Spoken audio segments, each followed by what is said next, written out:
for the fight. Look at him, so fast! Good luck and have fun. May the best man win. Sa mga kalaban namin bukas, galingan nyo para mapigilan nyo ako makuha itong medal ulit na to.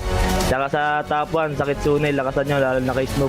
Rookie going in for the swing! Let us all witness their peerlessness and the moment of greatness. The rise of FPC Season 3 PC Champion.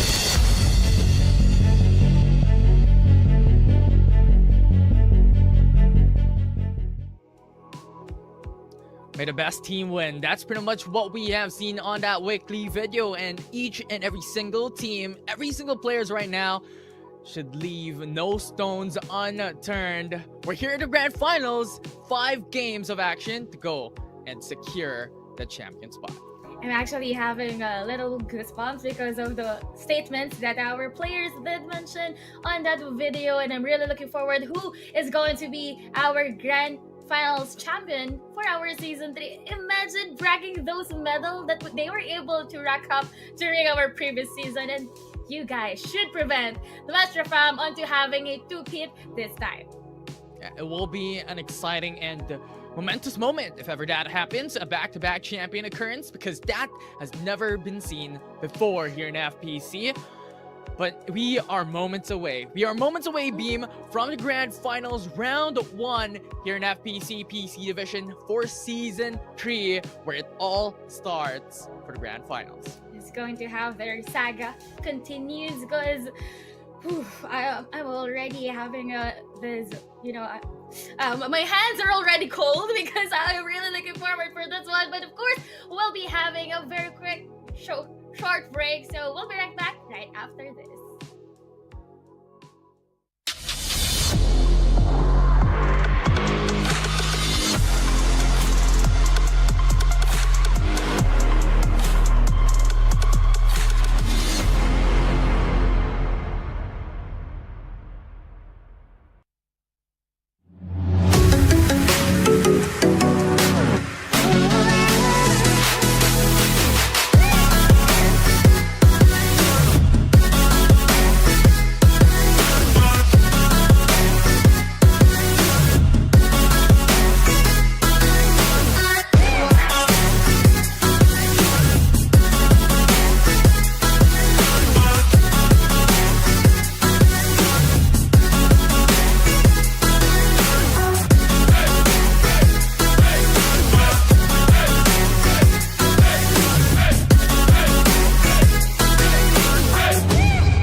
The 15 greatest teams will be playing here today. Welcome everyone back to FPC Season 3 PC Division Grand Finals. We're still the same people. My name's still Infinity, and together with me is still Bimbap. Beam, I don't know what to expect. These are the best of the best.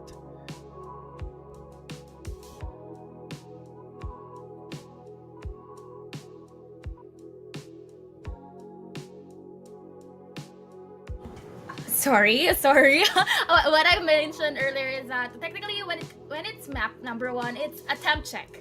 It's a momentum game wherein people are opting for a surprise factor because as of now they still don't have anything to lose. So some of them could contest a POI, but who knows?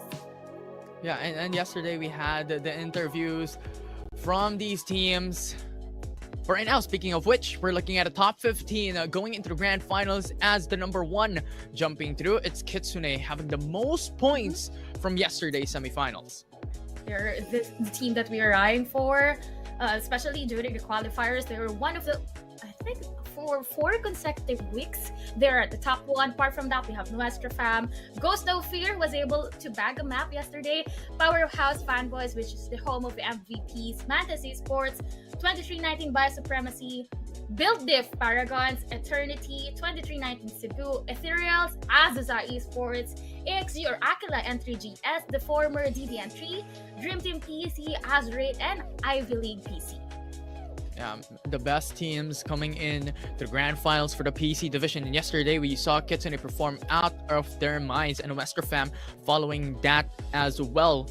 But coming here today for the grand finals, the head-to-head, it's the 2 best teams, the 2 favorite teams here in the PC division. Nuestra Fam up against Kitsune. Once again emphasizing that Kitsune has 100% top 3 appearance even yesterday in the semifinals. The only thing that Nuestra Fam was able to go up against Kitsune right here is the damage that they have dealt for an entire game. But that doesn't secure the fact that they were able to land the final blow, but because based on the kills per game, it's still moving forward for the side of Kitsune. Yeah, for the side of Kitsune at this point, they're absolutely amazing. I mean, look at the survive time in average. They really want to play it for placements. And yesterday, from what they were doing, it's all about those patience game and discipline from early to mid game. And once they reach that point of the second to the final zone, that's where they start to ramp up. Now, Wesker Fam, not as much when it comes to appearance points, but they're quite aggressive as well jumping into this game. So we'll see those drastic difference between these 2 top teams here in the PC division. Actually, I feel like it is not really that huge when it comes to the kill per se, because they have those skill set.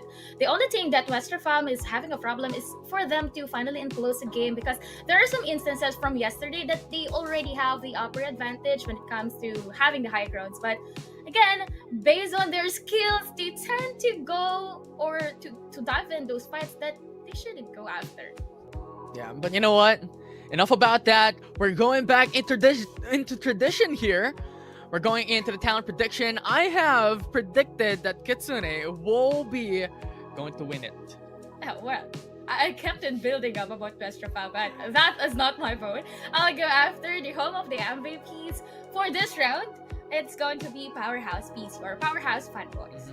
Yeah, I don't want to vote for Powerhouse anymore because yesterday I voted for them in game number 1, and you know what happened? They lost. They were one of the first teams that got eliminated, and at that point I was like, nope, it's the caster's curse. I don't want to let it through here today. Maybe I'll leave their lucky charm. Let's have it in a different way this time. But yeah, one of the things that I've witnessed for Powerhouse PC is that they have the tendency to overheat. I mentioned earlier that there are some fights that they shouldn't go after, wherein aim, for instance, loves to go outside the play area where in fact they are already inside. So those are one of the skirmishes that could be lethal for Powerhouse PC for bagging an entire map. Yeah, we see a lot of differences when it comes to strategy, when it comes to playstyle, right? A lot of teams wants to go aggressive. A lot of teams wants to go for those patience game. And I think what we are going to expect here today will be different as well. Back in the semifinals, these teams are thirsty to get points, and that just nets them and pushes them and forces them to go aggressive to gain as much as they can. But here today, it's going to be a reset day. It's the grand finals, so it's all about patience as we jump into game number 1 to start it all off here in Thunder Realms. Who is going to set the tempo in our standards? Because we'll be having 5 tops in total. Also, there will be a differences when it comes to their POIs because this is the right timing to do that. And honestly, I feel like they're not going to change their POIs at this point, just because of comfortability. But those things can change as we have the capsule pad, which is quite on a good road here, splitting apart the southeast and northwest part of the map. And it's actually good, especially that some of the teams could not opt to go for a long shot because this is going to be close to where they would like to land. As of the moment, we are currently eyeing your team, Kids in it, wherein they will go after the transport port, which will be contested by 2319. Yeah, it's one of the favorite spots going into the game. It nets you a lot of capabilities to go north, south, or even the east side of this POI for a rotation. And even then, it gives you a lot of capability because it is on zone edge. Typically zone edge when we're jumping into the following round. So overall, a really, really good spot. Well, actually, earlier on they were contested, but rightfully so, they were able to bag those 3 kill points already, meaning 2319 Cebu should go back to their senses and go back to their spawners. They could go for a re-rotation and not drop on these specific spots as well, especially this is already grand finals. You don't want to die without any of a trade. Yeah, you do not want to really go for those risky plays at this point. We have mentioned this already a while ago that going aggressive in these early stages, considering that we are already into the grand finals, is not one of the expectations. So we can see Ivy League going for those peaks there, but AXG will still come out on top in the engage that we have just observed. But at this point, so much teams are stacked into the vicinity. We have Squad 9, Squad 15, Squad 12, and even Squad 5 just hovering around the right side.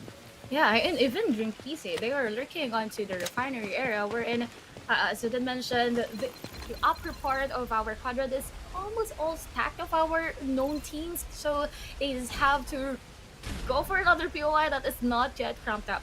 Another thing that we can witness here, AXG or Aquila on that skirmish is really good. They were able to land those final blow or fatal blows without having any casualty. 4 kill frags means those teams that Ivy League per se should go back to their respawners as early as of now.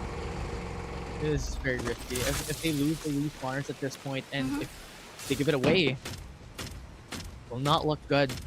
Because at this point, there's still a lot of time before we reach that time of the game, and these spawners are going to go out, not to be active at this point. So, this patient want to wait for later fights and later engages. They have to play it a bit more patiently, but thus far, we still do not have any players, still do not have any teams eliminated.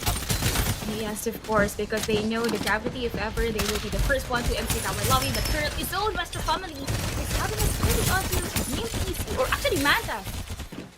This is full clip onto that engage.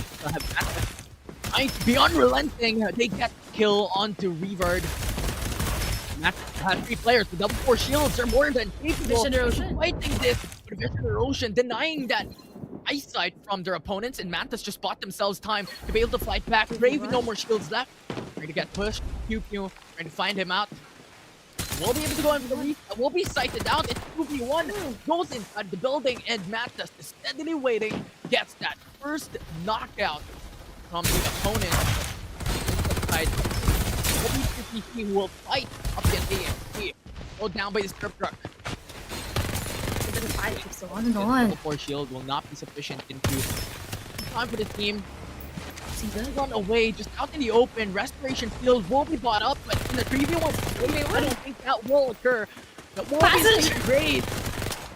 In and out, not enough. Green PC will secure 5 kills.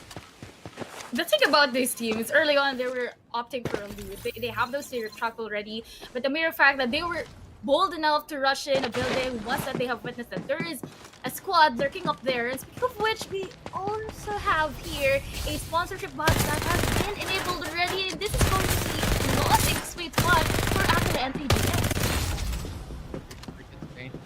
Finding another member of their opponents. Already securing 6 points. Immediately into your team, such an aggressive player. Aggressive team to say the least.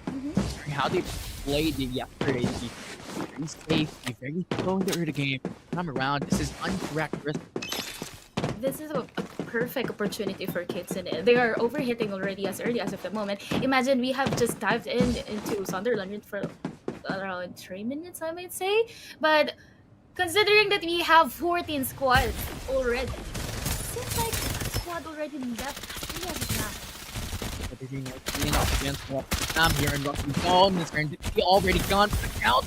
And remember, falls down. The Westra is on the lead here with a 1-4-2 trade, but in the end, in the Westra, they're left with 2 players. Same thing with the 19 and we're back with 2v2. Brave goes down. An amazing framework action coming in from JMC. We'll be able to take a head from the Westra. The Osho player that made so much miracles happen yesterday in the semifinals. Will he be able to do a miracle here today once again? But Eternity denying a lot of business from their opponent. Eternity comes in a third party. Will be the detriment against these 2 teams. It's going to be just when we thought it's just a battle between those 2 teams, and Eternity is wreaking havoc already. Whereas Eternity, Ghost Reborn No Fear is already around the vicinity. Ghost No Fear is here as well. Eternity has sights on them. They have information on where they are currently setting at, but considering how Eternity has placed themselves into the Sky Domes, they have the verticality advantage. They have the geographic advantage up against them, and Ghost No Fear, if they stayed for long, they could just get pounced, they could get jumped on by Eternity. I feel like they will go for the first option wherein they have just relocated themselves, because Raka Zone is a really hard point to defend, because it is an easy point to defend, but it is a hard point to penetrate, because it has one way in and one way out, wherein you don't want to go climb up those sky domes, as you did mention earlier, because you are already exposing yourself too much if you're going to do that. Here, they are on the level 5 kills, of course, those Rever, the Jolo, and also considering that they lost Reaver a while ago into those early engages. Have to worry as great. A full cover over the buildings. They are wanting to go in for those push, and at this point, they are on the massive disadvantage considering that Azraid has an initial position, has cover as well to play on. Mantis really wants to go in for the push. Mantis wants those heads. Mantis wants those bounties. But no more shields left. They will go in, and J-Wing secures that kill, secures 1 member. 2 members make it. And Azraid, only the 2 players alive here. How can they deal with one of the best teams in this game, Mantis? Now just flip the script. They have the cover. They're going for the push. The pings are there. They have sights onto the top side. The shield for that extra stability on that 1v1. Now go into the back. Goes for the chase. Will still live. They want to make it here alive. Khan goes down already. And yeah, Pew Pew goes down. And Pew Pew shooting right straight to the face. And Nez will just have to say goodbye. They're jumping onto the same spot here. J-Wayne back with his team. And they're pretty much set. They got those 4 kills.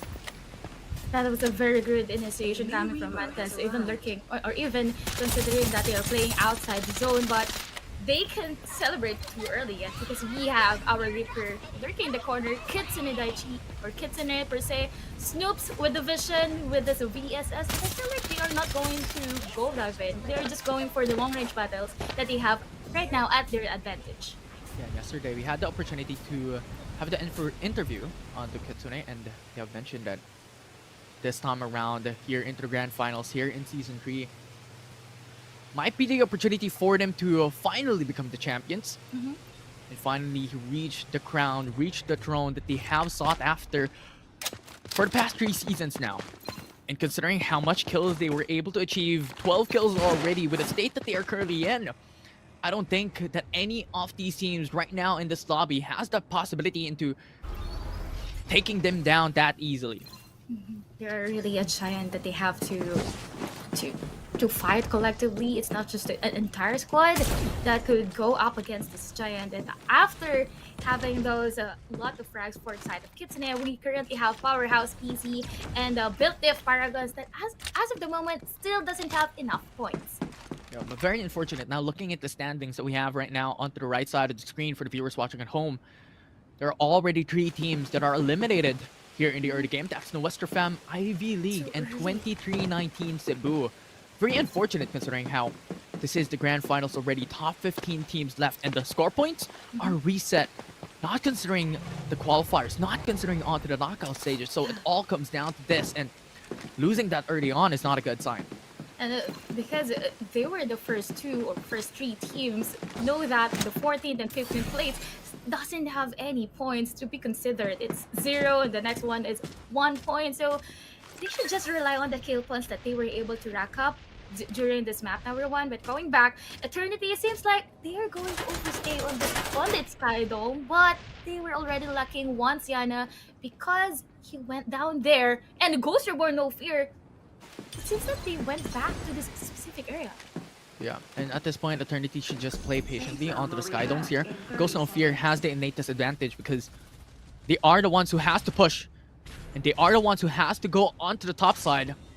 But Eternity wants to play a bit more patiently, wants to go in for the revive, but now it's Ghost No Fear who's jumping in, but his Stomach Crush knocks them up, and with a follow-up by Ghost No Fear, it will be the end of Eternity. Darkside already fell down, and Ghost No Fear is still onto the chase, and that will be the full elimination. Eternity is eliminated out from game 1.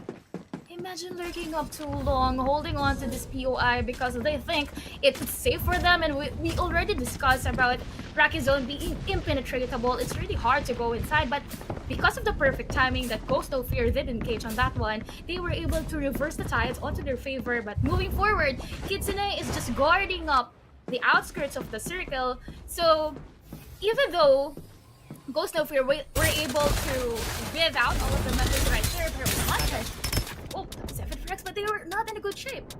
Not in good shape here. They lost 2 members already. Revert and Jolo. Only one left standing coming in from Mantis. What are they gonna do? 2319 BS already also lost 3 members from them. So only the lone wolf left standing here, but Mantis has to greet another team. A third party. Mantis has to face the wrath of Azraid. Now looking back here, Ghost No Fear. Such in a favorable position in Rocky Zone. 3 squads stacked in this POI. But at this point, Ghost No Fear still undefeated here in Rocky Zone. I thought earlier they would be the one to rush in that compound, but they just waited for the perfect timing for Mantis to go dive in. And after the skirmish, Mantis was already eliminated. But I've seen earlier that we still have a lurking rat right there from 2019. It feels like he is just a struggler. Look at this. Ooh, some crush onto Azraid's vengeance from Kitsune. Yeah, faced us, he eliminated one, and we're going to go for the vengeance play. Ghost No Fear here into the Rocky Zone has to have the battle up against another team here with just 2319 BS. And at this point, they're still having to look for one more member here. With Jenny the God already falling down. Azraid! But can they make it? Intense gets knocked out. It's a 1-for-2 trade at this point. Last Playing a bit man. more patient. They do not want to go for that fight. Only lost one of their members. 10 kills already to their name. Last man standing as well for the side of Azraid. So I feel like he's just going to go for the placement points. Ghost No Fear together with Kitsune and Daichi are the 2 compelling teams that we can rightfully see as of the moment. As of this moment, wherein Powerhouse PG still doesn't have any frag. The same thing with Built Diff Paragons. Yeah. For the viewers watching at home, just FYI, Paragons is now taken by the organization of Built Diff. So the representations for Built Diff, we have seen the likes of Built Diff Mobile perform in past season, and even in the first season or 2, we have seen the teams of the like of Built Diff really come out into a very competitive state. And right now, Paragons is under the same organizations. But for now, just an update. It's 9 teams remaining into this game, and we're approaching the final zone soon enough.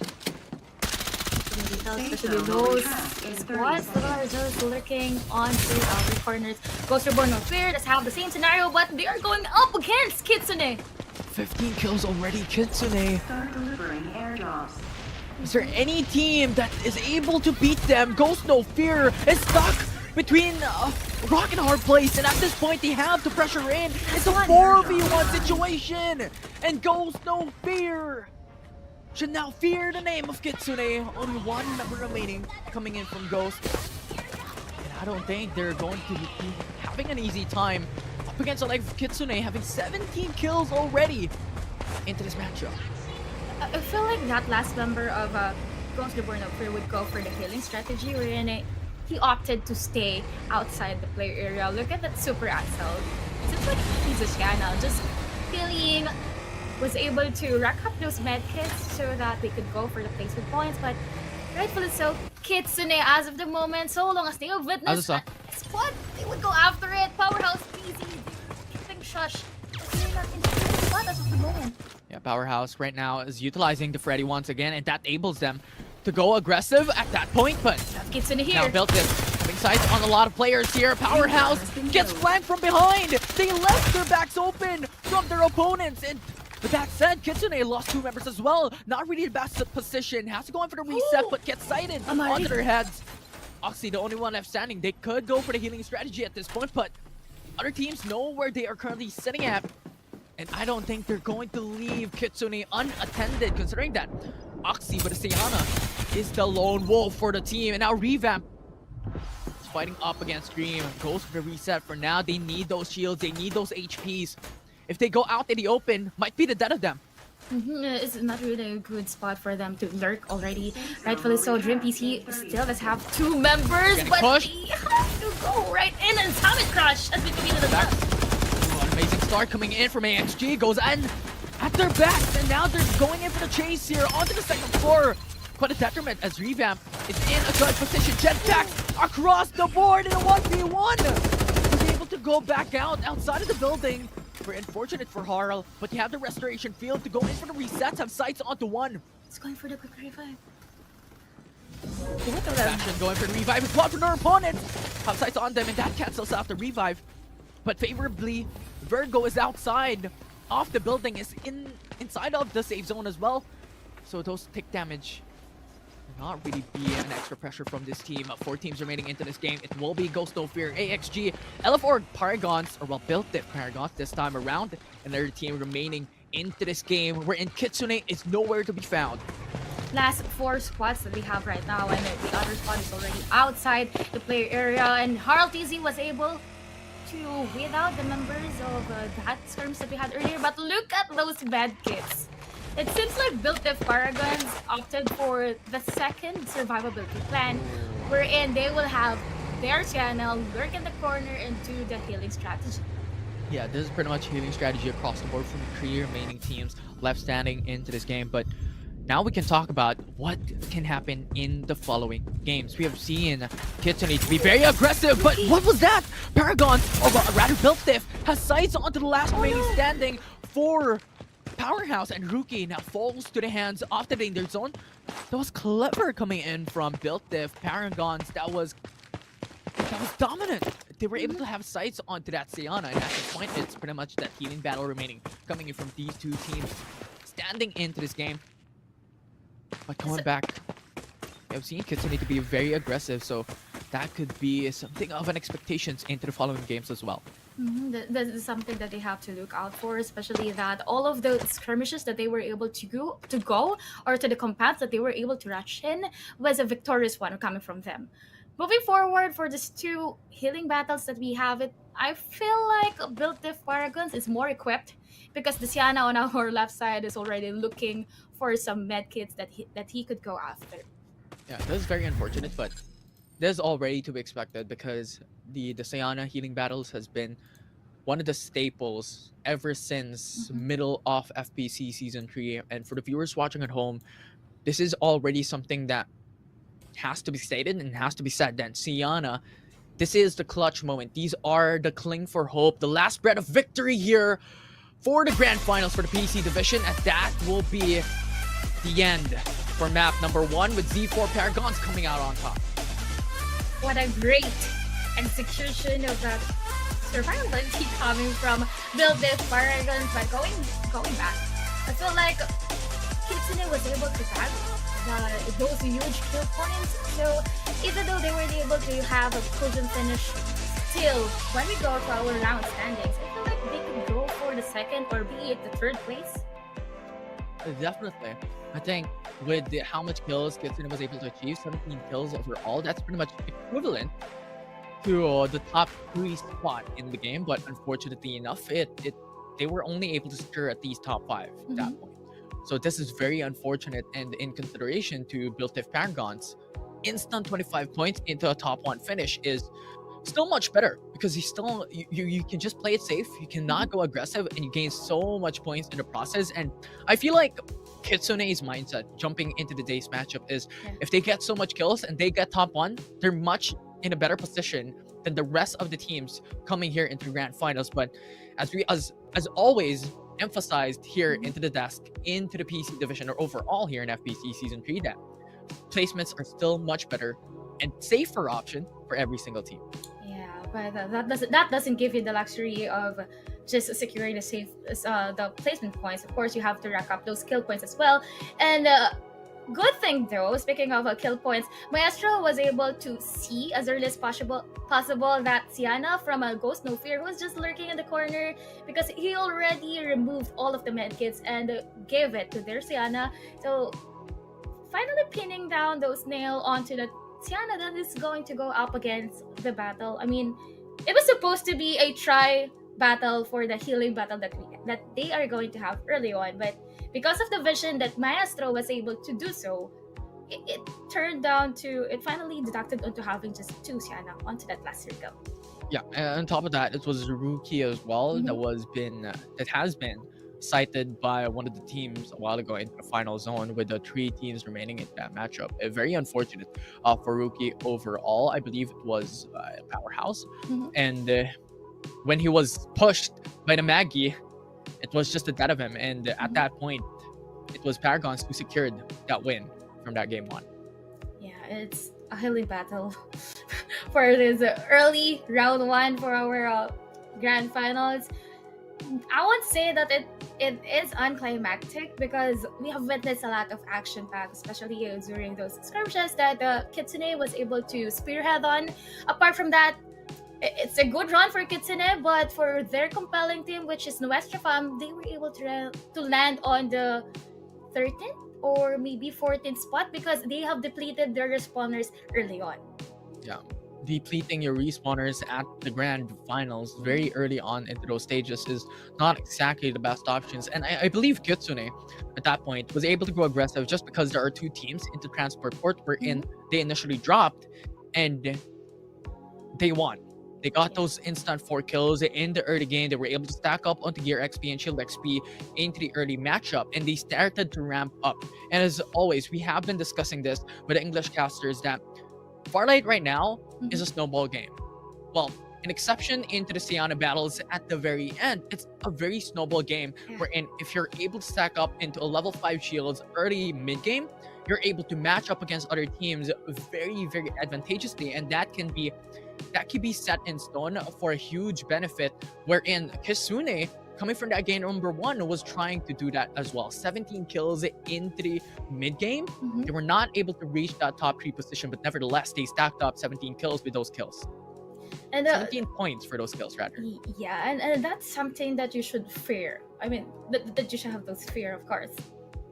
Yeah, and that game number 1 was ecstatic. It was chaotic to say the least, but for the viewers watching at home that was not able to reach game number 1, let's look at the highlight that we have from the prior game.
And that conclusion for game number 1. The top 1 team that will be able to secure it is Ghost No Fear. Despite not being able to get the top 1 finish, despite only taking the top 2 position, they will still be able to net 31 total points from that game. But look at how far Kitsune was able to land as well. They were able to go for the 3rd place, considering that they were just at the 5th place during our map number 1. Going back to the thought that Built of Paragons was our outstanding survivor on our map 1, still, because of the lacking for their kill points, they were just at the 2nd place, which is very unlikely. Paragons, Built of Paragons way back, they're good at having those skirmish, but right now, I feel like they are more on the passive place. Yeah, and this is the reason why I always have emphasized that going for placements is much more better, right? We can talk about the heroes and weapons all day long, but we have emphasized and talked about this already during the pre-show. But what I really want to talk about is playing for placements, because Kitsune, yes, they were able to stack up and get a lot of points, get a lot of kills, get 19 kills out from mid-game, but where did they stand? Only 7 points in the placement rankings that net them only top 3 position. We're in at that state of the game, they could have played very late, very disciplined to what they had performed back then into the semifinals. Yesterday, they were playing very disciplined mid-game, late game. That's when they started to ramp up, and they were able to secure so much points. And that is what I'm looking at once again, because despite getting a lot of kills, if you do not get placements, it's all for nothing. It's going to be a double whammy for them. But our MVP by Techno is none other than Battle the God, with a total 5 kills, 1,375 damage, and 15% of headshot percentage. Yeah, it's a massive win coming in from Ghost No Fear.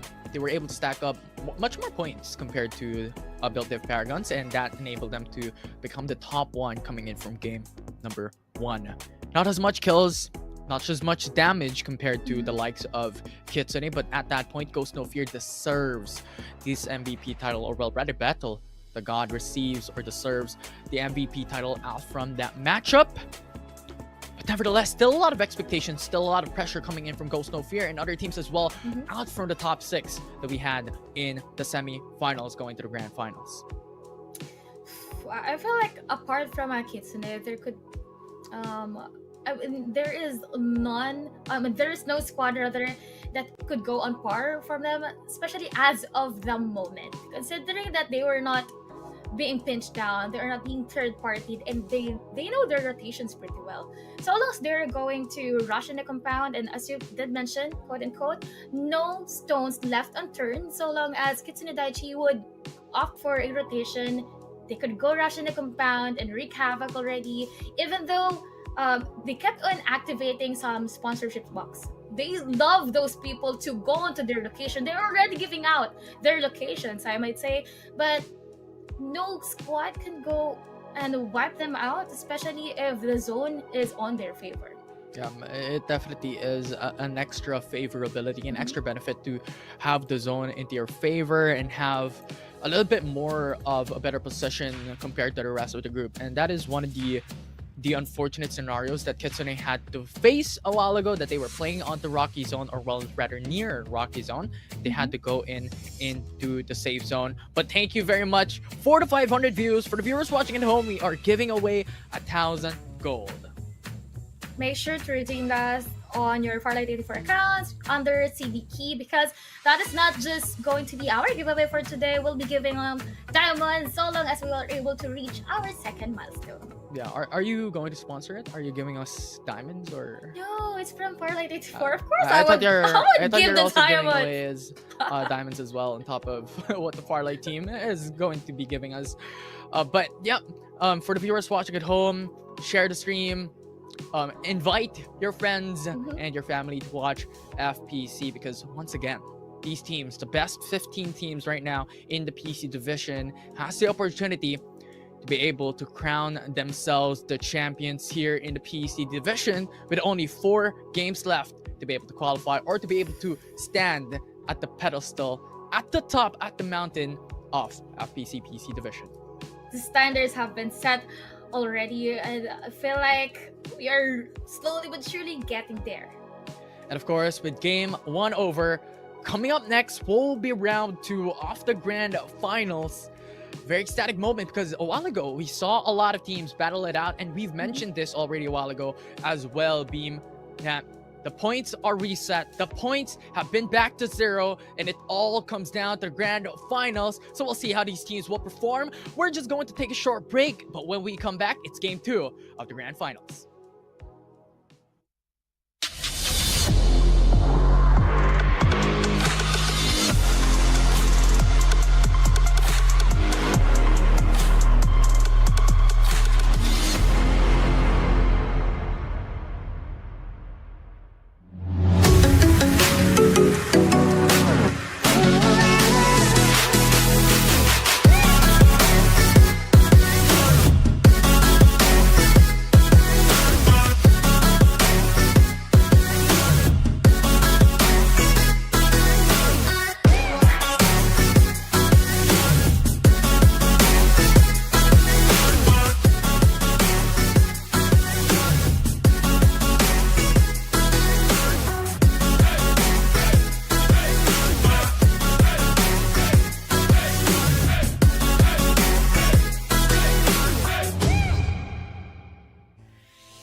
And here we go, game number 2, ladies and gentlemen, for the FPC Season 3 PC Division Grand Finals. And we have seen a while ago, Kitsune and the likes, Built Diff Paragons and the likes were performing out of their minds.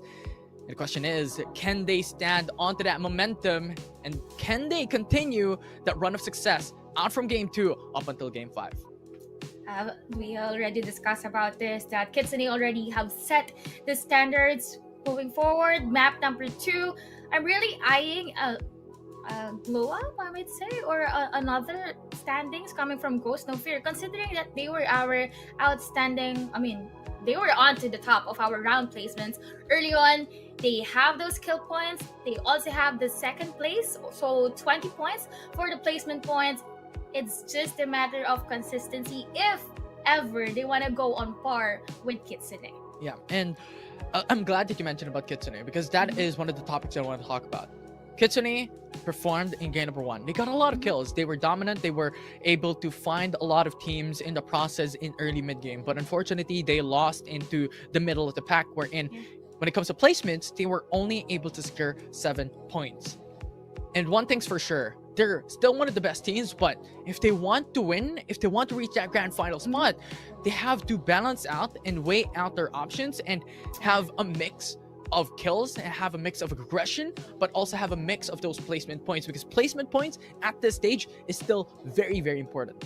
It's going to be detrimental if ever they weren't able to secure even just a single map. I feel like if they keep on getting those kill points, it is going to be more than okay if they will be secure even just 25 points or even just 20 points, so long as their kill points will be double digit and consistent as it is.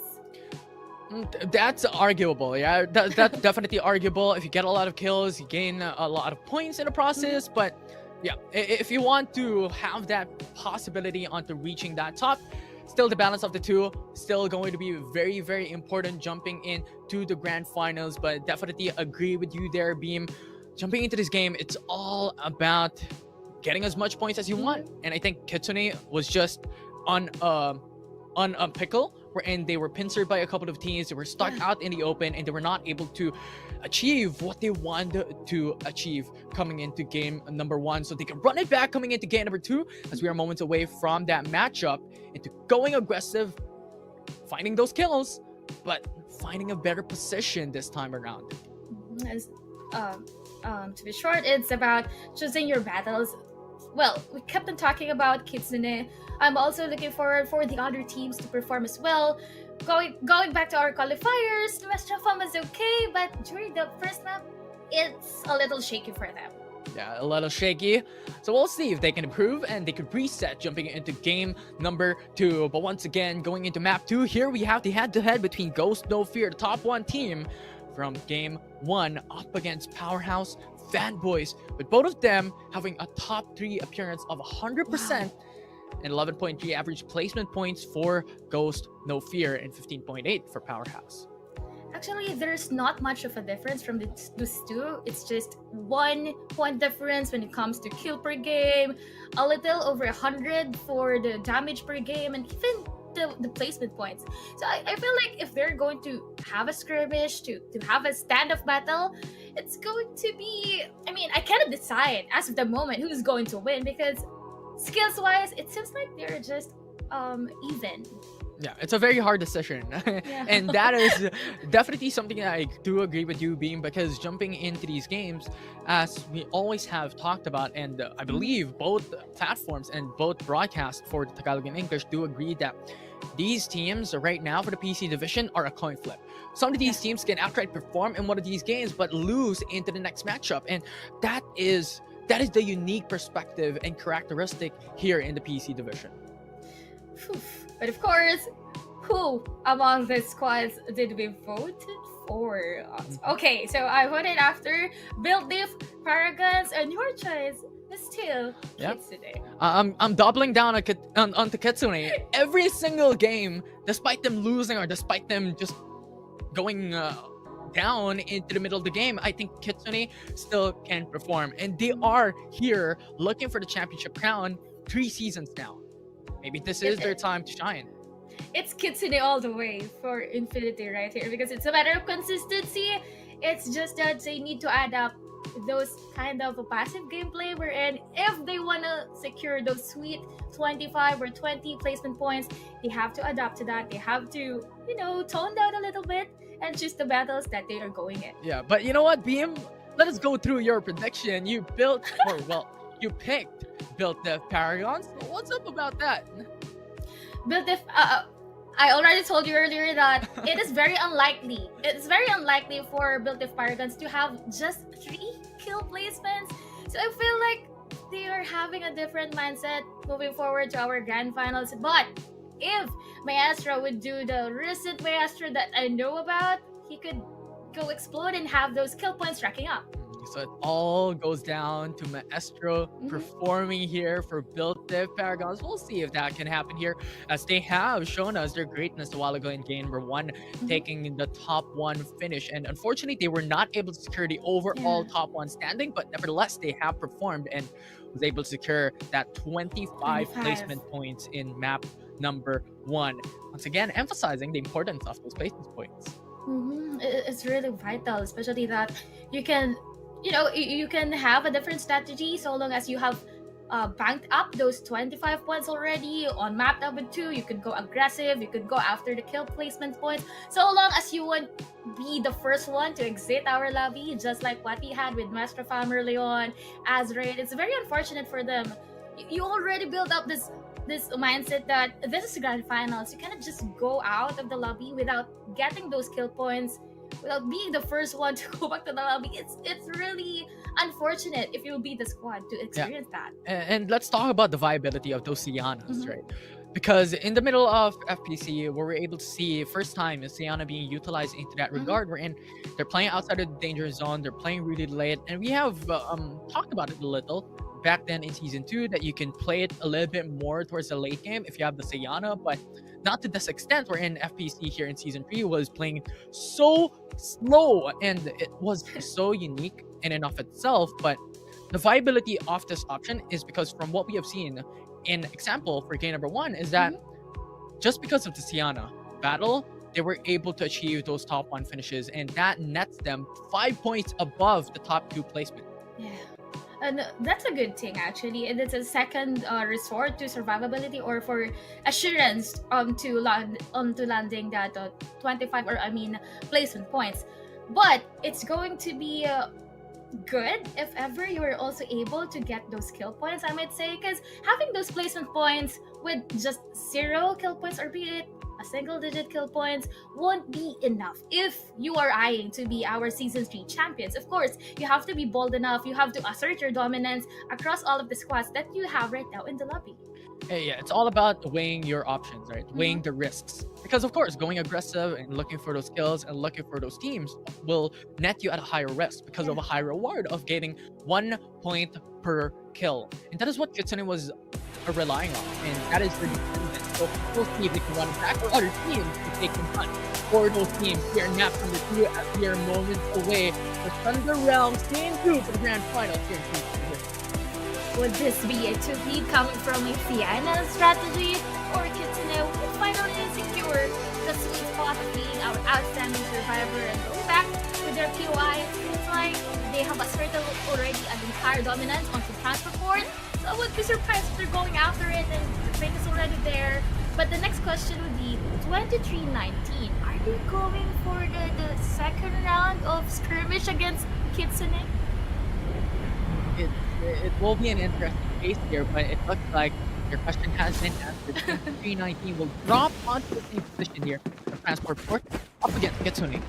And now it's all up to Kitsune. They can run it back from what they did in game number 1 and be aggressive as well, and get those early kills, early points, and ramp up and snowball out the portion. Yeah, but as of the moment, they were still able to kill each other. It's just that the vision and the angst was there, but they weren't able to weave out the squad yet. On the other hand, on the other side of the map, downtown, we have Azraid already exchanging fires against Master Farm.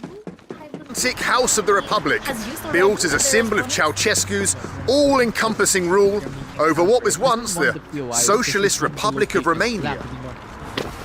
And far away to the south of here lies another iconic communist monument. On this position for such a long time already, with a lot of shield XP devices and a lot of loops to go for, but the big problem on going into this POI is that you can be gate-kept by a lot of teams, because the only way going inside or into the island or the center of Thunder Realms is 4 bridges.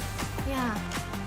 It's going to be very unfortunate if you're going to be kept on that part, and you cannot just go dive into those open spaces, because as of the current patch, it will deplete your health.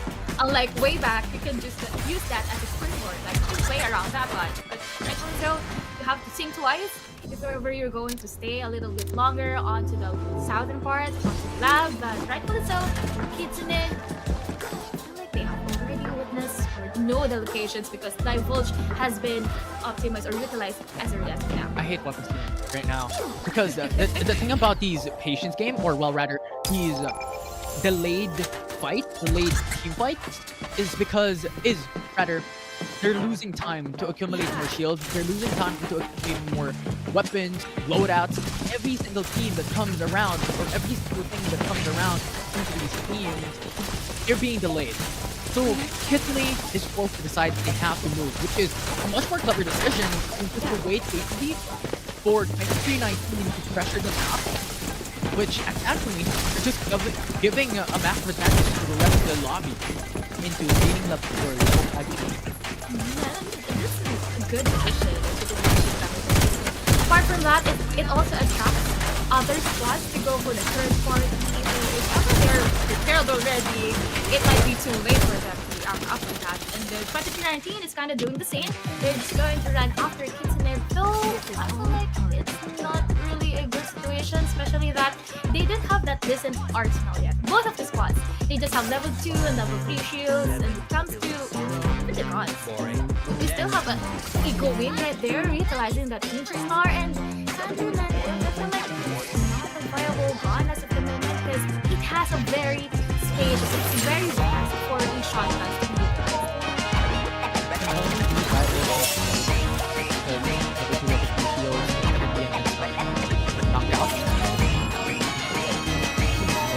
They have to transition to what the rest of these DSS to be able to perform.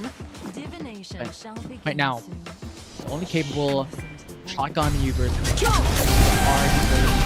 first zone, second zone, still doesn't have those level 4 shields. 19 going in for the push. Now just from crush out Knight onto the Maxi. Go follow up as well. 2 in some knockouts. Kitsune is gone. You never know live here. This is what we're saying. These delayed plays, delayed aggression is not something that I'm looking forward to. But Peanut going into the backside of Cycling as well. But the question is, can you perform up against the 2-3-4? And that will be Peanut to be the next target. And 2319, an instant 3 KO that they were able to achieve.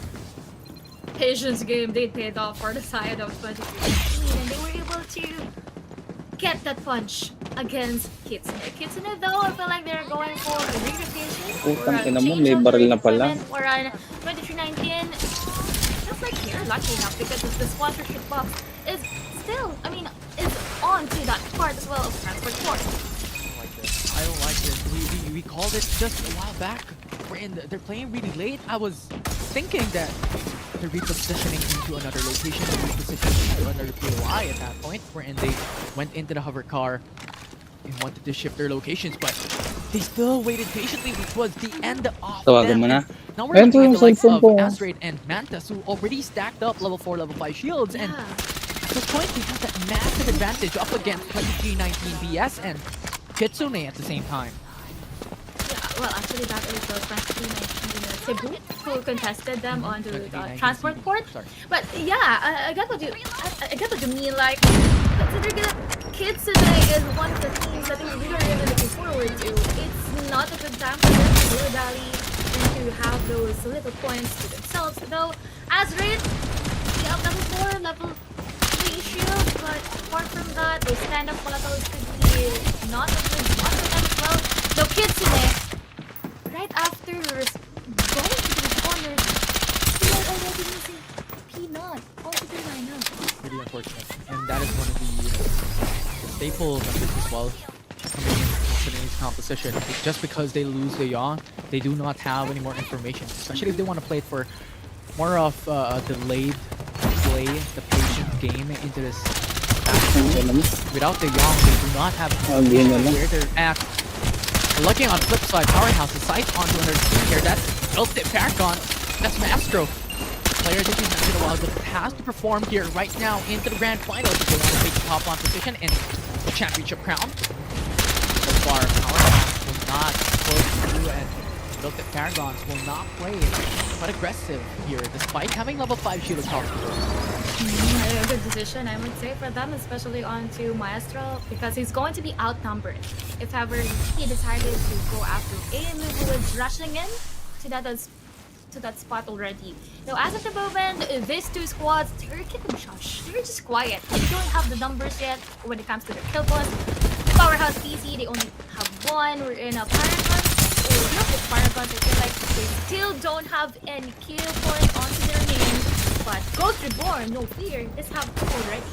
Yeah, they will be able to stack up 2 kills coming into the early mid-game. Still in a dangerous position, could get pushed at any moment's time.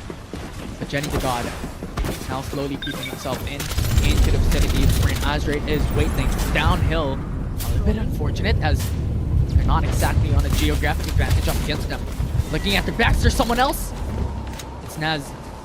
It's Intense rather. But it's gonna be pushing, but just with his position onto a building. But you have WZZ, but instead of having that touch up onto their opponents, will die onto the hands of the danger zone. And Azraid will be able to eliminate 2 members of those here. Coming in from the dark side, Jenny the God eliminates Intense.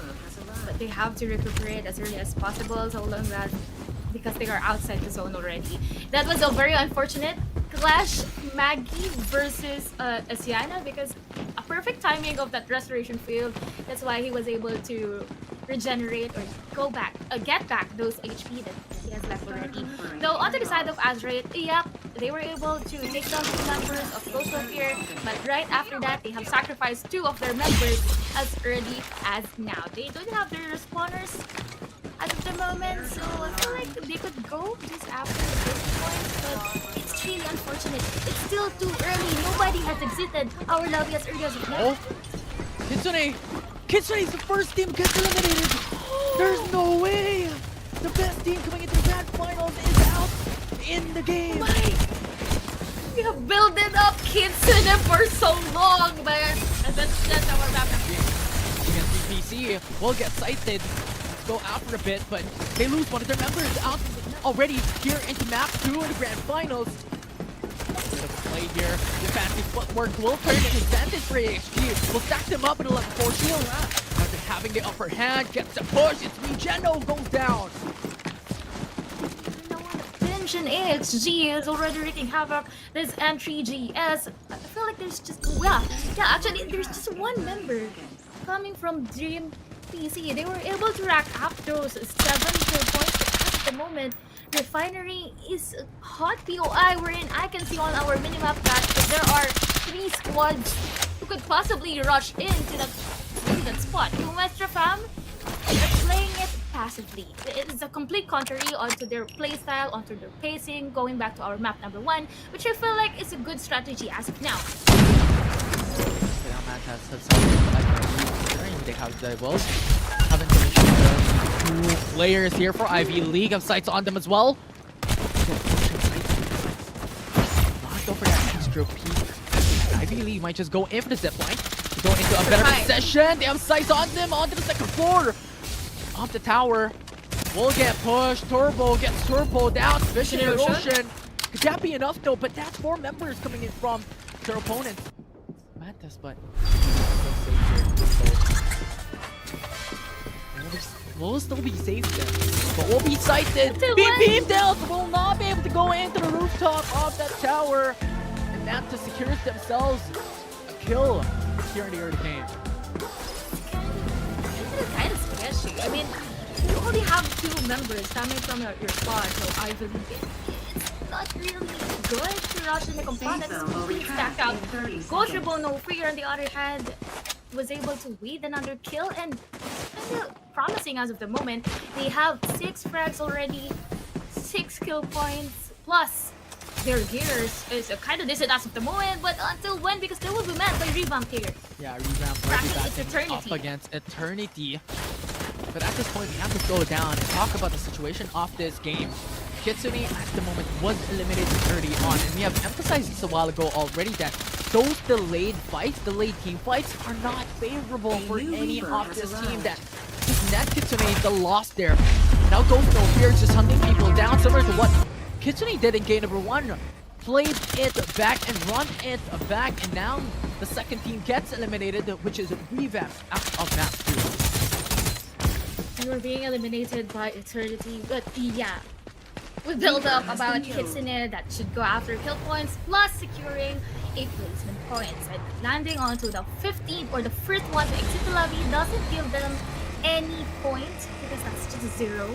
But apart from that, Ghost Reborn No Fear, our first placer when it comes to the points early on, is being challenged right here by Eternity. Oh, quite aggressive, being so much confident here. Jenny the God falls down, so 1 member coming in from Ghost No Fear has already fallen to the rants off the Maggie. But Super Axel, can you make it out alive? 1 more HP left. Now, good response coming from Codm. Getting the shot from the flank pincer maneuver, and the revives will occur here for Ghost No Fear. 10 kills already to their name. They are the compelling team. They're one of the squads that we are looking forward right here. But we still have those strugglers coming from the other squads. Right now we have one member coming from Ivy League. You see another one coming from the side of Powerhouse. It's very unlikely. Only one player left for Powerhouse. I haven't seen the clash that they were able. I mean, I haven't seen the squads that were able to whip them all out. Yeah, and I've expected here in the grand finals to be quite tight of a matchup across the board for the top 15 teams, but not like this. Best teams, winningest teams here in the PC division grand finals are eliminated one by one. Kitsune, Eternity, out.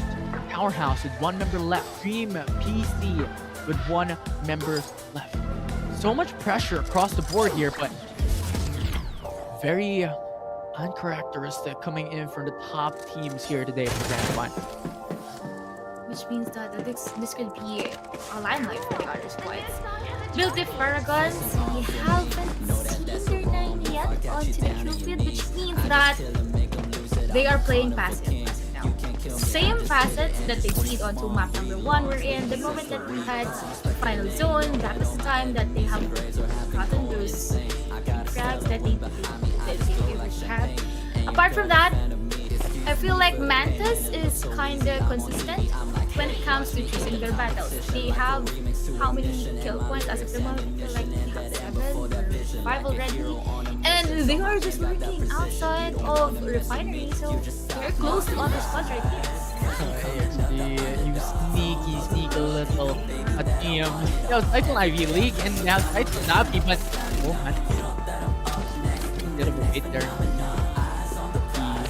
Position, the change of crosshair placement will lead Davi to better position to a safer location. He'll have hold on him now.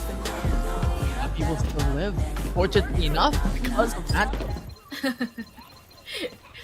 That was a good bad time coming from. I mean, you don't like it. Oh, that's it. But they were able to get the kill onto Davi, so a point would go to Mantis.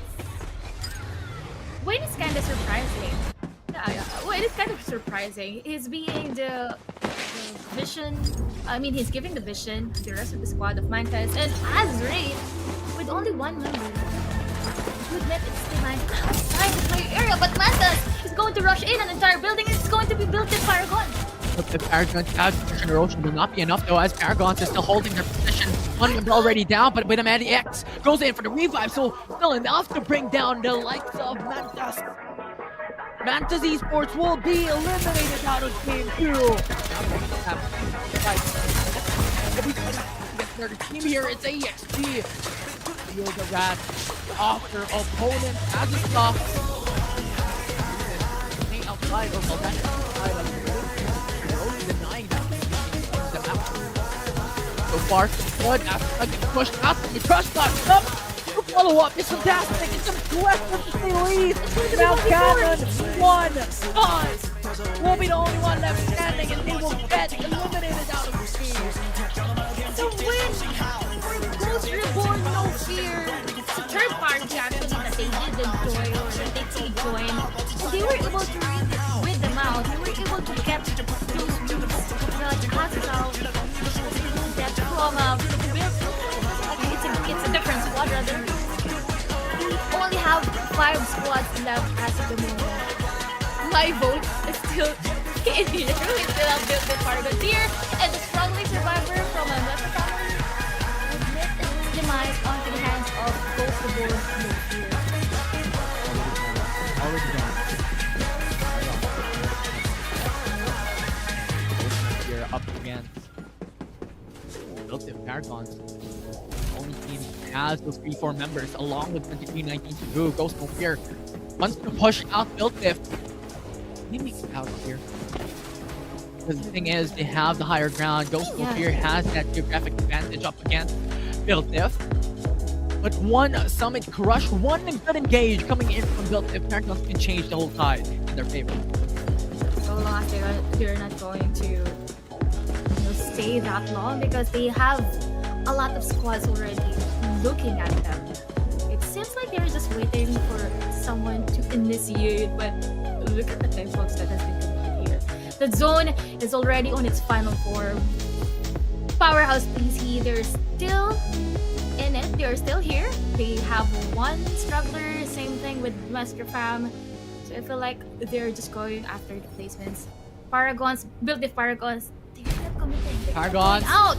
now going outside, going onto the rooftop. Ghost No Fear lost Codm already. Now Buildif has the drastic advantage up against their opponents. Ghost No Fear only has 2 members left. Larga goes down. Larga One lone wolf left standing, and that won't be it. Paragons will eliminate Ghost No Fear. 23-19 goes to the third party here. Perfect time. Art God will get knocked out. But Paragons are still unrelenting. They're still in it. They're still in the game. So clear. 1 member live. Western Fam, 1 member live. But 3-19 still has 3. Advantage as of the moment. As of this moment, who would have thought this team, that was the Reaper, on the side of Kitsune, was able to go this far, and that's going to be it for Powerhouse. We only have lost 3 squads. We do being the advantage of 2019. They still have Tiana though, who's actually outside the area. Jenny the God going on to the safe zone. Codm The med kit. climbing out the rooftop, but that will be it. It will be the 1-for-1 trade that happened there, but 23-19 still in the game just because they have Seiko with the Sayana, with a lot of bodies that surrounds him as well. It's a medic battle from both these teams. A Sayana battle to say the least from both of these squads. It will take some time before we reach the end of this game, but once again emphasizing that the top 1 position is 5 points higher than the top 2 placement here, 25 compared to 20 points. So the team here that will take the top 1 spot will have that massive lead when it comes to the point advantage up against the other. It's really vital for them to have those medkits onto their side, but I feel like they are not that prepared, especially that they're actually looking, scanning onto the area. Where could the death body be? Where could those crates be? Especially this Yana that we have from Western Fam, he's not well equipped with the medkit, and that is going to be it for Brave. That didn't look good. Nuestra dashed, and as soon as he did, that was the end of him. 23-19 will come out to be the top 1 here from that. Number 2 gets that victory here in Thunder Realms. Game 2 of the Grand Finals. 23-19 Cebu, just like that, steals away the top 1 position. What a boost, and what a twist of events, because the thing is that 23-19 just need to go up against Kitsune Daiichi onto Transport Port, and if ever they were able to do that, it feels like it's going to be onto their favor. Only if they would be able to give or to surpass that hurdle that they have early on onto the side of Transport Port. But it feels like patience game, or it's not being just a rat, because we have witnessed them getting those kill points. Yeah, they were able to take a couple of kills of their own for 23-19 Cebu. They were able to match up onto the final zone, but what I really want to focus on is the beginning of game number 2. Kitsune lost there, and it's really unfortunate, right? Because it's not just about because of the team that are really predicted to take that game number 2, but just unfortunate because this is one of the situations wherein I really, really hate the most coming into the mobile division or the PC division, because those delayed aggression, those delayed team fights really is disadvantageous for both these teams, for both 23-19 Cebu and for Kitsune, because if we had that comparison a while ago, right, Kitsune and 23-19 Cebu only had level 2, level 3 shields at most, while the rest of the team, the likes of Mantas and Western Fam, already stacking up level 4, level 5 shields. And the thing is, as of now, I feel like they haven't seen that as a loophole yet, because 23-19, yep, they they did waited for so long onto that transfer court, but who knows? They were able to pass the map one, and because of their patience, they strike our giants that we had here, the built-up Paragons, both of our new fears. They have waited patiently for them to have a skirmish, to exchange fires, and go for the third party. And they were able to be our outstanding survivor for map number 2. Yeah, so much has happened there in game number 2 here in the grand finals, but you know what, let's recall what had occurred in the prior game here in the highlights for the grand finals.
What a play of fate there from game number 2. Kitsune only being the top 15, having 0 points across the board. And on the flip side, the team that eliminated Kitsune, Frelsies initially removing the respawners 23-19 Cebu, sitting on top. What a turn of events.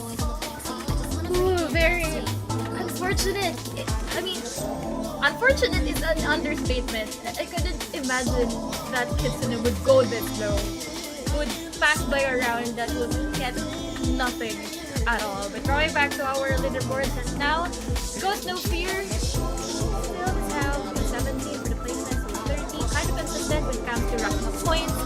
Retrofam as well, a good boost. We're in a Z4 or built-up Paragons was able to get 22 points, so landing into our top 5 is still kind of decent, but they have to secure. This team needs to level up, get their A game, because map 3 is another story.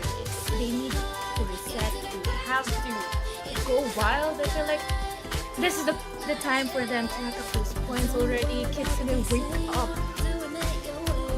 We'll see if Kitsune will be able to wake up. At this point, I have no clue, because right now Kitsune is really a coin flip. They can become aggressive, they can win it all out from the prior game, but right now they lost. The first team gets eliminated, and that is just the downside of being this aggressive early on into the matchup. There's so much risks involved, and if you do not have your respawners, if you go for a redrop into Sunderland Realms, you may just test your fate and sign a death sentence into this game. For the side of top 3 heroes and weapons, it feels like it's kind of sucks. Even the Siana being the top 1. Same. Even with our weapons, still White Dwarf, VSS, that is totally expected. Especially some people would opt to, some players would opt to a double SG, double White Dwarf, and the VSS, time and time again, a good loot, especially if you can get it right after dropping. I've seen earlier a member from Kitsune that did utilize it but wasn't able to transition it Yeah, don't expect anything to change coming here into the following games. This is already staple in the grand finals. PC Division, to be more specific, the ClydeX, the MVP by Techno, receiving 5 kills and 2k damage from game 2. This is given for a Maggie. A 2000 scoreline is already a must if you are going after this aggressive type of a counselor. 5 kill points. Yep, they were able to get this. And most of the kill points that they have was from the squad of Kitsune. Going back to their first drop, we're in. Finally, they have a 1-1 or 1-1 scoreline. We're in. This map number 3 could be the tiebreaker if they're not going to give up that same POI. Yeah, but you know what is not expected here is that 28% headshot percentage that ClydeX was able to achieve out from game number 2, and one of the top headshot percentages that we have seen thus far here in the PC division, with only exception to a couple of other players as well. I think the highest we've seen is like around 30 or a little over 30%. But thus far, that is a really, really good sign. It's a sign of life for 2319 Cebu, and with just that win, I think they're really one of the contestants here today for the championship title. It seems like they are just introducing themselves, and a good momentum was kind of developed for the side of 2319. They just have to be consistent, just like how our performer teams were able to do it early on. Good thing that we are also able to witness a difference when it comes to strategy. Westrafan being our early exit squads or early to exit squads, going back to map number 1, was able to land not a photo finish, but still being part of our top 5. So it feels like they're finally having those different kind or different sets of strategy wherein they already know how to use their battles. Just that they shouldn't linger that much. Just like what did happen It's just very unfortunate aside from the hold, but there's still some more games to follow up after this matchup, after map number 2. It's grand finals overall. It's a best 5 maps. So we'll see how these teams will perform. Kitsune rise up to the occasion and rise to the challenge of once again taking the top 1 spot here in the leaderboard. But considering one of the topics that I really want to talk about as well is both here, the consistency from game number 1 and game number 2, taking top 1 from the very beginning and top 2 in the prior map is a feat of a champion. Wherein they are able to stack up these 60 points in that. They just have to go back from the disparity that they weren't able to get during that map number 2. But apart from that, I'm looking for another teams. We have Powerhouse, Fanboys, who weren't able still to perform just like what they had during our semifinals. But of course, the Reapers coming in for the grand finals so far as Battle the God with that 13 kills from Ghost No Fear. Followed by Virgo from Aquila and 3S, Jazu. So 2 players coming from 2319. We're speaking about this already. 2319 making their mark or introducing themselves that hey, we're here, we're part of the top 15. As you did mention, it is a stacked up lobby. It's a grand finals, that's why they need to level up their game. So it's a good sign that we have a new compelling teams, we have a new contestants that is already joining our leaderboards for the Reapers. We have new contestants here for the Reapers standings for sure, but already here into the grand finals, 3 more maps to be able to come through, to be able to really rise into the leaderboard, get a chance for that championship title. But thus far here for the overall standings for map 1 and map 2, as we have mentioned a while ago, Ghost No Fear, despite not having any wins, not having any top 1 victories, their consistency from map number 1 and map number 2 nets them 61 points thus far. A total of 24 kill points combined with the first 2 maps that we had. It's going to be a big of a headache if ever Kitsune won't be able to get those points that they need. Imagine, as of now though, with map number 1 alone, Kitsune was able to land on the 7th spot or the 7th placer. So they have to, they have to give up. They have to level up moving forward to our map number 3. That's really important because the importance of placement points have been very emphasized that we had over the past few games. It has so much gravity to it. And to add to that, Kitsune had no kills in the prior map. So overall, as a summary, it's like Kitsune did not play in map number 2 and just left overall, which is very unfortunate side to behold. If they want to still take the opportunity for that championship title, they have to demolish the likes of Ghost No Fear. They have to demolish the likes of 2319 Cebu with all of a sudden, out of the blue, got a top 1 finish in that game. It's very unfortunate that during that time gets any point at all. Though the silver lining right there is that is just a score coming from a single map. Like a map 2 aside, Kitsune was able to land in the 7th place. But moving forward to our 3 maps, for the 3 maps that we have left, they have performed.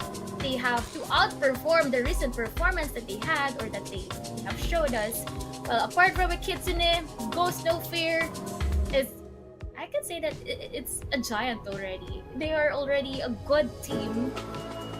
Victory aside, being the top 1 on our leaderboards as of now is already a bold statement that they are a good team. They could change my vote. Actually, I'll go after Ghost No Fear later on, but it's just good. All of their members, be it Super Axel, not just Battle the God, the initiation coming from Jenny to God is really great, utilizing the dark side. Well, I mean, they've been here for the longest time already in FPC. They have huge history in the couple of teams we had back then, which will be very interesting to peek out for into the following games. But as we have seen from map number 2, the top 1 and top 2 team would be Ghost No Fear and 2319 Cebu. Thus far, the top 3 appearance rate might just lead you in a bit of a left turn, but thus far, Ghost No Fear in the grand final specifically and exclusively has been in the top 3 position across these 2 games.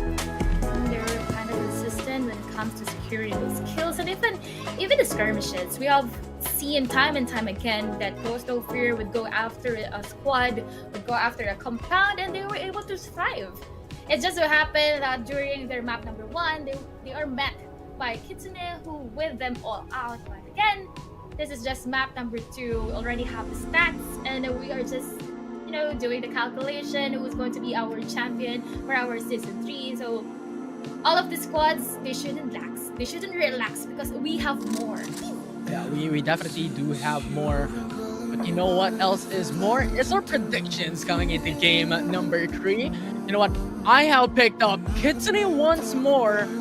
I never doubted them. You know what? We'll see if Kitsune can rise and come back, but I might just be the curse. You know what? Yesterday, I just flipped the script time and time again. I voted for the teams that I really want to win, but they lost. So we'll see if Kitsune could be encouraged or could be cursed this time around by the casters, but let's see. Ghost No Fear, you had a change of heart there, View. Yeah. Well, speaking of consistency, and I've said already, Ghost No Fear wasn't able to back map for their team, but they were able to get those skill points. I mean, victories aside, they're our top 1, and it's not for nothing. It means that they can do it. It's just that they are having a hard time when it comes to closing a fight because just like some of the squads, they don't know how to choose their battles. They are really having those hot-headed. The moment that they have seen the squad, they are going to dive right into the compound, which is totally guarded and impenetrable. But because they have those skills, they are, they are very complacent that they could reverse the tides onto their favor. Yeah, just the confidence outright for Ghost No Fear has been over the top, over the limit thus far here in the grand finals, and that is very unique in and of itself for Ghost No Fear. And I'd be giving away the key point here coming into the grand finals for the PC division or even the mobile division going into the next couple of weeks time. The most important thing to be able to win and get the overall champions is consistency of placements. Like, don't even at me. Kills doesn't matter. Kills doesn't matter. You need the consistency of placement points, because just think of this way. Having 25 points top 1, 20 points on top 2, 17 points on top 3, just being top 3 across the board for 5 games nets you what, 60 85 points? Yeah, 80 to 100. It's massive.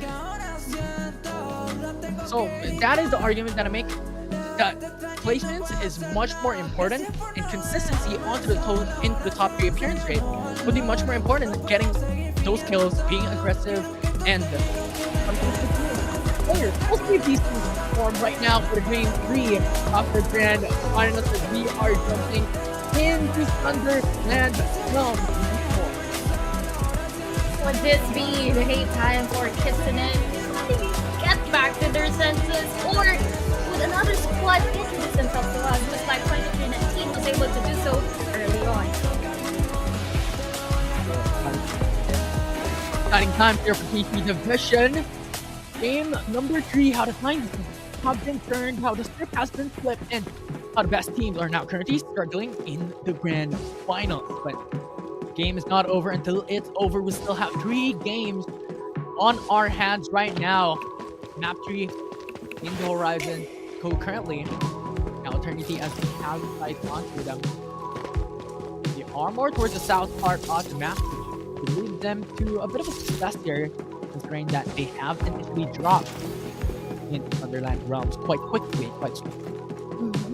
And as early as of now, we are currently having some skirmish from to the side of Wraith and the Nuestra Fam, which is going to be met by the other squad. And I believe, though, they already have those kill points. So as of the moment, Eternity feel like they have the luxury of time to get the loadouts that they need. But wait, because the Nuestra family is onto the right side of the map, so they have to slow down a little bit. 2-4-2 already for Kitsune in 2319 Cebu. And now you have another trade back. Glid will be able to be one of the members here for Kitsune as well. Once again, we're not seeing them in action right now on our screens, but looking at the kill feed, this is not looking that good. Both 2319 Cebu and look at Bingo. Now Eternity right here, right now, will be able to take 1 kill already to their name. Will be the gatekeepers away from Lab, down onto the south part of Sunderland realm.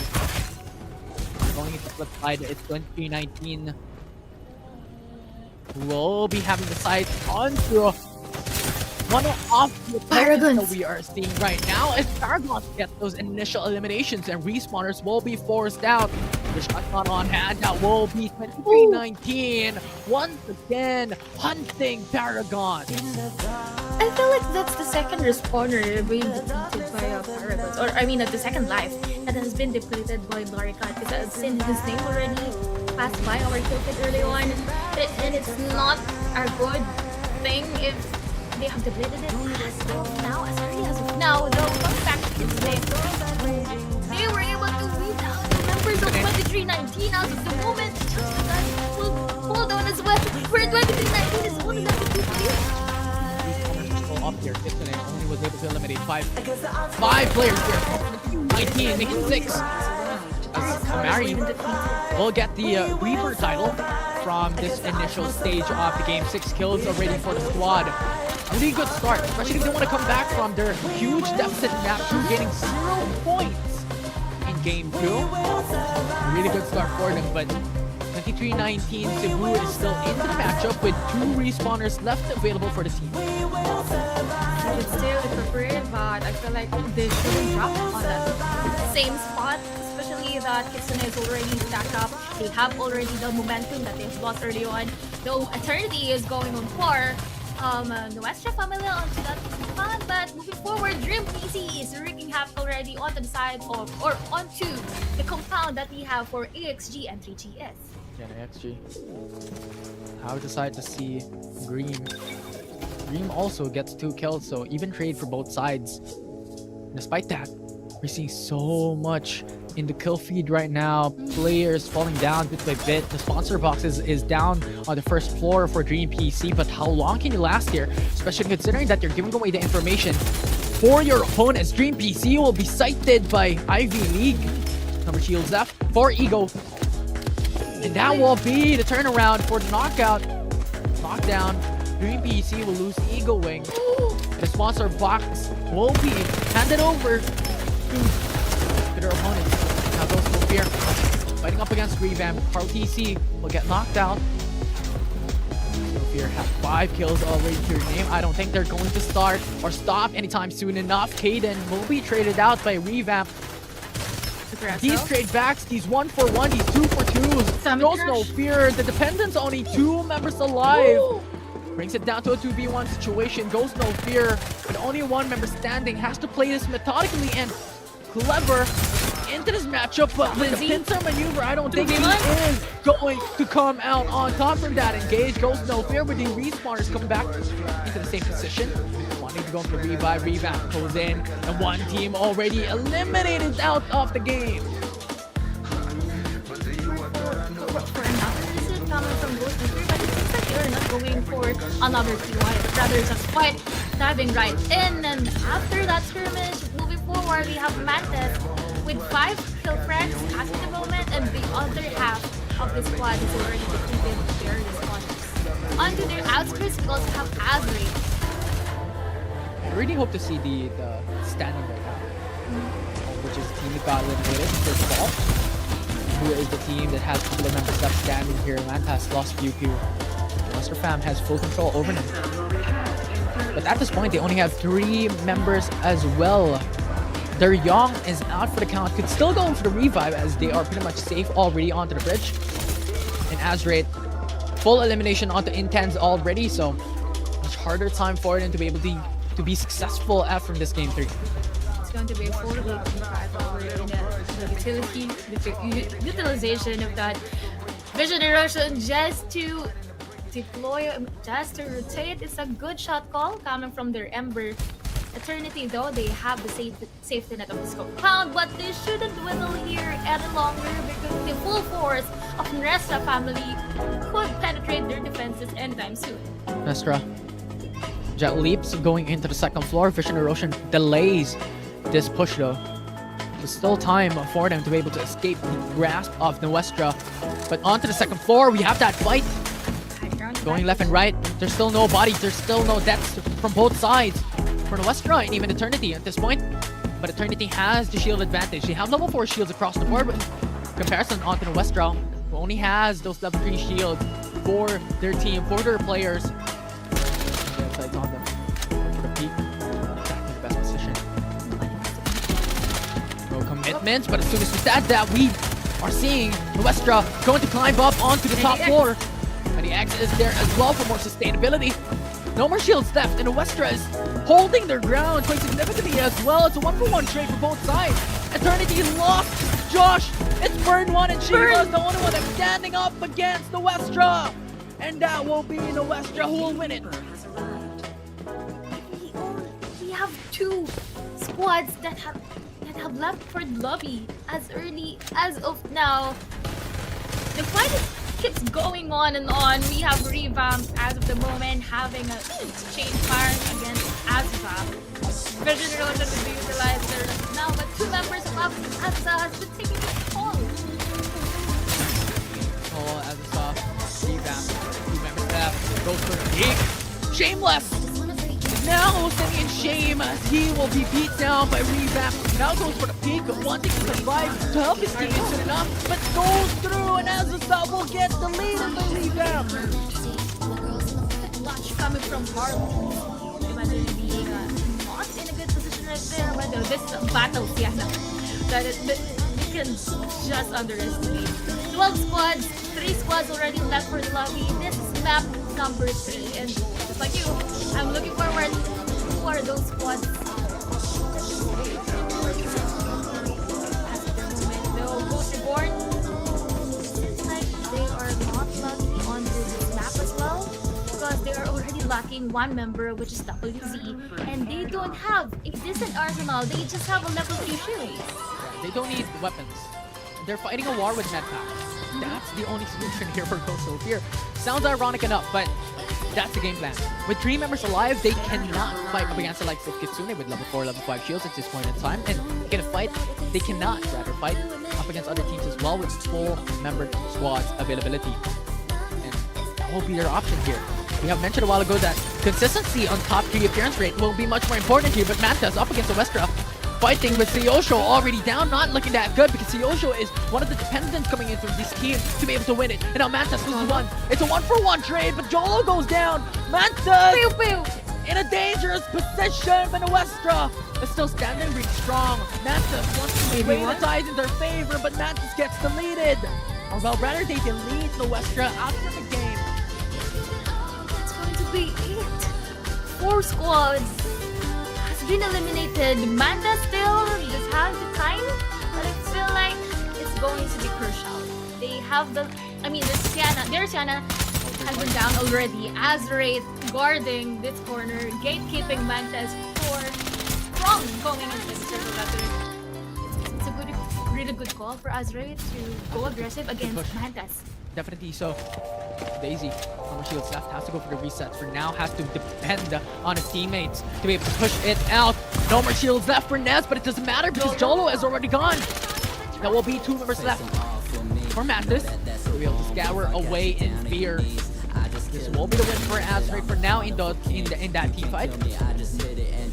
Mantas holding their position. They know that if they fight up against Azraith, they are on the back foot. They are on a massive disadvantage. So J-Wayne waiting patiently inside of the second floor is a much better option than fighting this hand-to-hand combat. I feel like he's going to finish on Rada in the town because the other member of Mantas is already rotating onto the other side, counter-clockwise, but J-Wayne was able to do some miracles, taking down 1 member of Azraith, but until when? Because he doesn't have that enough resources, doesn't have enough men. Azraith. Nez 2v1. Puts down J-Wayne. 1 member left, I believe.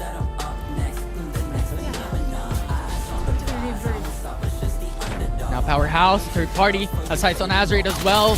Trying to go in for the push, trying to go in for the chase. Naz already with no more shields left. But Powerhouse still standing strong, wants to go and turn the tides away. It's gone, who gets eliminated. For Azraith, they have lingered too much onto that place outside the play area. That's why they were already out. Ghost No Fear out in map 3. They are eliminated. Jenny, the god, removed for the face of the earth. And Revamp just eliminates them, obliterates them, and annihilates them here in Game 3. That will bring the chance for Built Diff Paragons and the likes for 2319 Cebu as well to rise and steal away the top 1 spot. Though apart from them, we also have Kitsune that is kind of passive when it comes to their gameplay. This is not the usual Kitsune that we know. We know that Kitsune, once that they have witnessed the squad, they tend to rush in the compound, but going back to the lesson that you did mention early on, it's about the placements. You need to know the battles like they're having. There's a black to their advantage. They're not rushing in. They're still inside of the circle. They could still give tips. I believe DC from Anthony.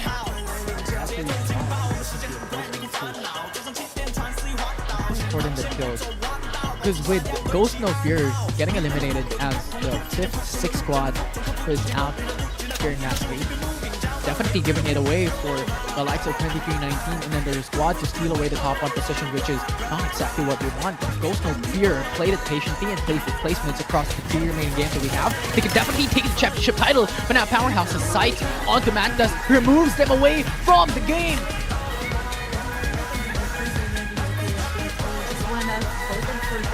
They were the ones who exit the lobby early. Though going back, we still have the Paragons, we have the likes of Kitsune that's still alive and kicking, and slowly getting those kill points onto themselves. Though we have around, I think, 3 squads that is already struggling just for placement points. Dream PC is not on their tip-top shape. The same thing with squad is that 2319, yes, they only have 1 or 2 players left. Yeah, 1. Orange on the map, 2 players struggling for the placement point. They're pretty much side by side here, but the Paragons has 6th sense that Kitsune is just around the corner. Could pounce them at any moment's time, any given time, but so far, so good. They're not going for the all-in aggression here, which is a much better option for them. Built Diff Paragons and Kitsune is struggling for points, is struggling for kills, is struggling to take that top 1 position. So playing it a bit more patient is much more important. But Dream PC gets eliminated by Kitsune. As Kitsune is gatekeepers from here on forward. The built-up Paragons is just beside them. This is a one-way street. Paragons is now able to gatekeep the likes of Kitsune. If Kitsune goes down here in the middle, the pack is not looking that good for the remainder of the games that we have left for Grand Final. So it's going to be a great boost for the side of the Paragons. It seems like they are going to let go of this opportunity of this line of sight because they are already riding their zero track. So Kitsune, they could take this time to slowly but surely go inside the zone, go inside the safe spot, safe area, though we still have Powerhouse PC, which is still complete. Wait, Built-up Paragons now has the God spot, has the best position in the world that you can ask for. They are on the best position right now, but unfortunately enough, but they are on the spot that is in the center of the final zone. At any given time, all of these teams can pincer them out. For example, if Revamp goes to push Kitsune, can beat a huge alliance as well into putting out damage onto Paragon. So I like what they're doing. Maestro onto the buildings down onto the south of the God spot. Because they want to spread up. They do not want to put all of their eggs in one basket. Because if they do, if that basket falls, all eggs will break down and all eggs will be shattered. So Paragons has to put out that late game insurance if ever it comes down into a very dangerous position. They still have the reliance onto Maestro to win it for them. And they have all the sides, all the angles covered, and it's a good thing for the side of Built-up Paragons. Although it's kind of risky. It's kind of risky if ever that can pass to be lost in by the other squad. Though 2019 against Powerhouse PC. What? It's going to be secured by Built-up Paragons. Now Kitsune, Ivy League, loses two of their members, trying to run away. Turbo is very low as well. No more shields left. The Built-up Paragons, don't do this! Why did you go out? But Master is still in the game. So not eliminated. So far, so good. Powerhouse PC as well, very low. Maestro gets knocked Just out. now. Not looking that good. Has to force out a Vision Erosion because if they do not, they are going to leave themselves unattended. But the revives coming through, really good coming in from Largod. But the Divulge already used out. It's Kitsune pushing out Paragons, going for the zip line. Might just be the best option for them. Actually, at the nick of time, we'll be able to go in and standing united at the top position in the finals zone. The God spot in their favor could net them the win later on. They have to just stay still. Ivy League loses God Broke with Kitsune Snoops beaming them out. The Divulge from time to time again getting used out here in the final zone. Built-up Paragons sitting on top. Powerhouse, Kitsune, revamped in 23-19 along with Ivy League, the only one that's standing here into the game. However, if they're fighting for placement and even a 23-19 guys supremacy, looking for Built-up Paragons Maestro. have a good vantage point. It's Maestro. Get all more confident. no, because the zone isn't really on their favor. They'll kill them up anytime soon. Joeric goes down. Now Powerhouse is moving into the location, BJJ? wants to live. BJJ being cited by Maestro. Now it is in a bit of a Gosh, it's a Maggie pickle. versus Maggie! It's a right side flank along with their backs left unattended, and now Kitsune, looking at it, has the best position right now, having a lot of cover. Paragons on downhill. Could still win it. Still has a good position, but how long can you last here? Because Kitsune has sights on you. Your footsteps are audible from far away. And soon enough, the zone will close in, and it will be Built-up Paragons who has to climb the hill, has to climb out of the tower. Kitsune on the best position. How the tides have turned, how Kitsune plays very patient and disciplined from here on out. There's still 5 squads remain into the game. Vision Erosion already moved out. Revamp, no more shields left from Mickey. Has to go in with a rolling impact, but not for long. That will not be enough. Kitsune will go in for the knockout, and Paragon's going through inside of the safe zone. But Kitsune just being the dead of them. Paragons just lost one of their members, and now it's Largod, the only one that's standing. Revamp lost Ragnar and CDK. Kitsune is still full 4-member squad. It's a good timing. It's a good day for the side of Kitsune. You have made mention about the placement points. But for Largod, he could this device right here. It's going to be a 2-1. He was able to take those nukes. Yana again healing, recuperating. Kids in it. They have given up already. They gave all their med kits to us. Pretty much a 1v1. Time 3 spots remaining. Powerhouse still in it. Kitsune is still in it as well. 3 teams are standing here. It's a Mediac battle. Restoration field along with these med packs. Don't want to do expectations that we have for the final zone, but this is very crucial. Top 1, top 2, and top 3. Once again, repeating the statement that we have stated a while ago. The top 1 will get 25 points. Follow up, it's 20 points and 17 points for the third place. So the team that will get top 1 position here would pretty much get a huge boost of point advantage up against the rest. Indeed, it's going to be a really life-changing position for the squads. Be it Not looking that good, revamp, rookie. but he does have the enough medkit to survive that long because this is 3 Shannas. Maltese, I feel like he does have it because look at those medkits on the floor. Yeah, there's still a lot of bodies that surrounds Harlteezy at this point, but this is the first time that I've seen the hair of Sienna's. It looks like it's glued together, right? It's not moving, it's not flowing. It's like glued to the body as well. Yeah, even though you're wrong. Oh wait! Mediax has a face! It has eyes and mouth. Really? Can we turn around? Can we see the face of Mediax? There! Yeah! It's like a side, it's like a digital one. But that expression isn't changing. Oh, that's going to be it for Ricky. Ricky just has to say goodbye, but at this point, Carl is still unrelenting, persevering into the final zone. A 1v1 of Sienna battles across 2 of the teams, 2 remaining teams in this game, but this is going to take such a long time because if we're seeing the opposite side, they have a lot of bodies surrounds them. It's Kitsune that we're talking about up against their opposition this time, and Kitsune needs a top 1 position, and that is it. I think Kitsune will win it. Take the top 1 position because there is no med packs left, and Kitsune will find their win at long last for the grand finals here in map 3. It's a quick turn of events for side of Kitsune. Imagine that huge disparity from a map number 2 when it feels like they didn't play at all because they weren't able to get any points, and rightfully so.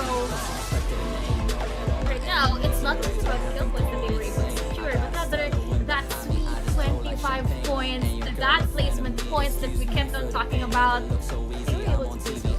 The recipe for victory is here.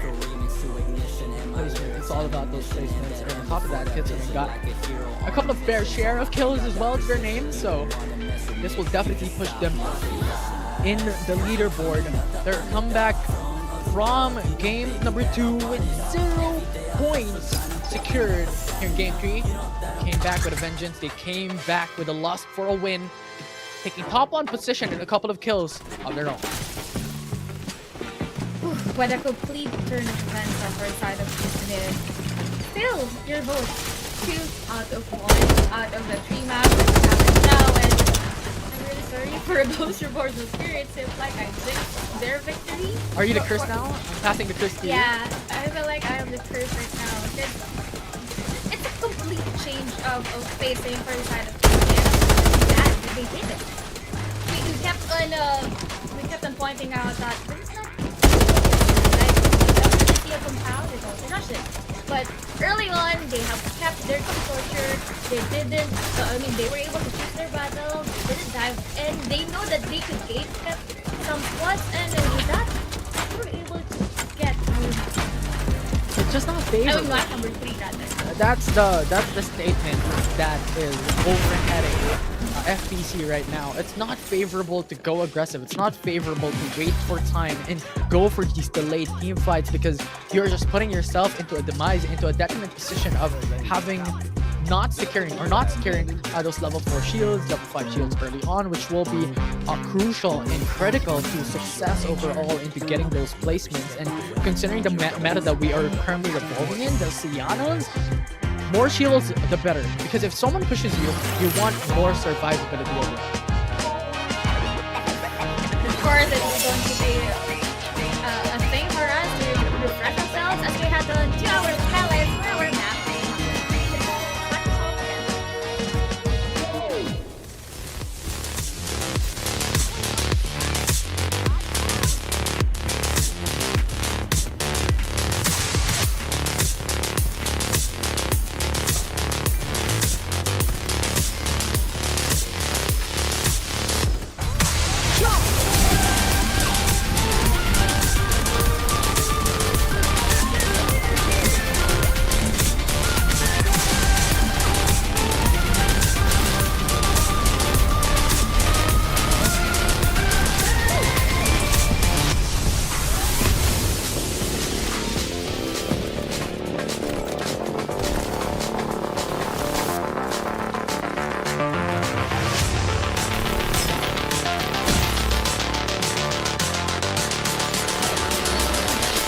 But a game 3 that has concluded here for the grand finals for PC division with only 2 games left. But from that game, Kitsune came back with a vengeance, totaling 38 points from the prior match.